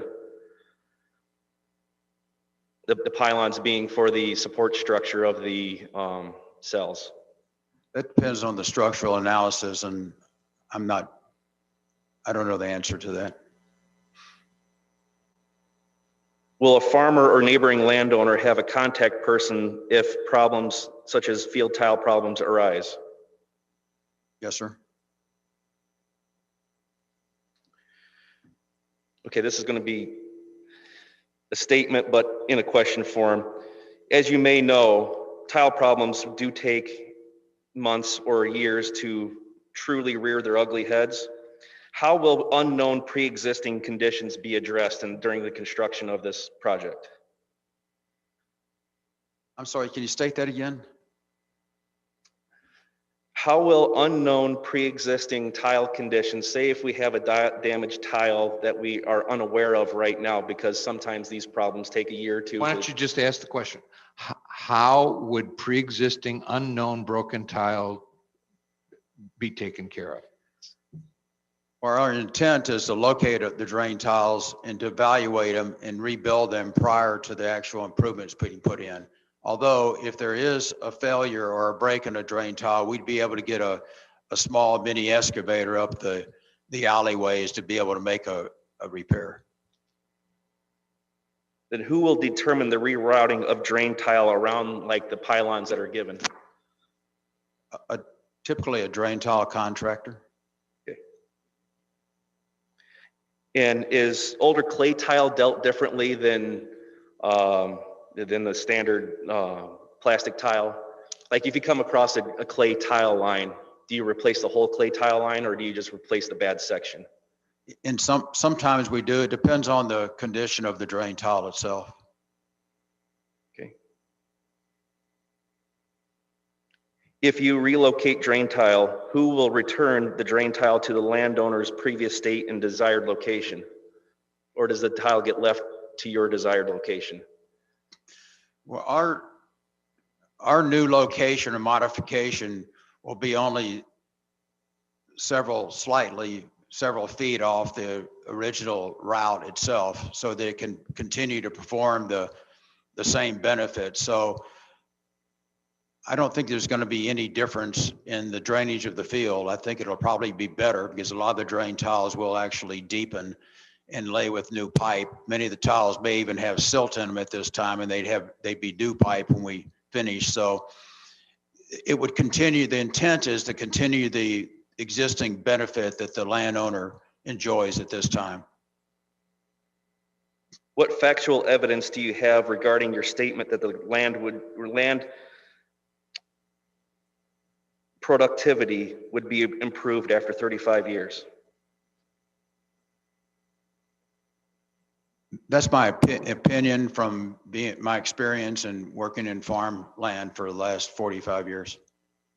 Okay, and what qualifications do you have to make statements regarding the agronomics and soil health and crop productivity before and after 35 years of solar production? Just my experience in being in the ground for 45 years. Thank you. That's all the questions I have. Thank you. Other folks back there where Mr. Shippert's going. Questions, I'm sorry. Okay, Mr. Boonster's shaking his head no, and I'm going to take one last look at the Zoom board. Oh, Mr. Apple, I see your hand raised. Can you hear me? Yes, can you hear me? Yep, sure can. I'll let you know if I can't hear you. Okay. Your name is obviously Brad Apple, and help me remember where you live in relation to this project? Directly adjacent. Okay, questions of Mr. Huddleston? Yes, in the event that a tile is damaged, as Mr. Shipper referred to, and water does back up and do damage, are you guys going to be responsible for the repairs if damages occur here? I'm just going to object to the extent that it calls For a legal conclusion, but if Mr. Huddleston knows, or if he's guaranteeing something, he can answer. Understood. Sorry, Judge. You can answer if you know the answer to the question. Could you restate the question? Sorry. It's okay. If a tile is damaged and water backs up onto our property and causes damage, will you be responsible for the repairs? I will not be, but the developer of the project would be. Okay, that's all I got. Thank you. I don't see any other hand raised unless I'm missing one from craning my neck. All right, folks. Thank you very much. That will conclude tonight's session, and I recess it until tomorrow night. That's Tuesday, December 8th, 6 o'clock here at the old Lee County Courthouse. Thank you. Thank you. Well, that's 2.5 hour time. Huh? Yeah. What is she? Oh, thank you.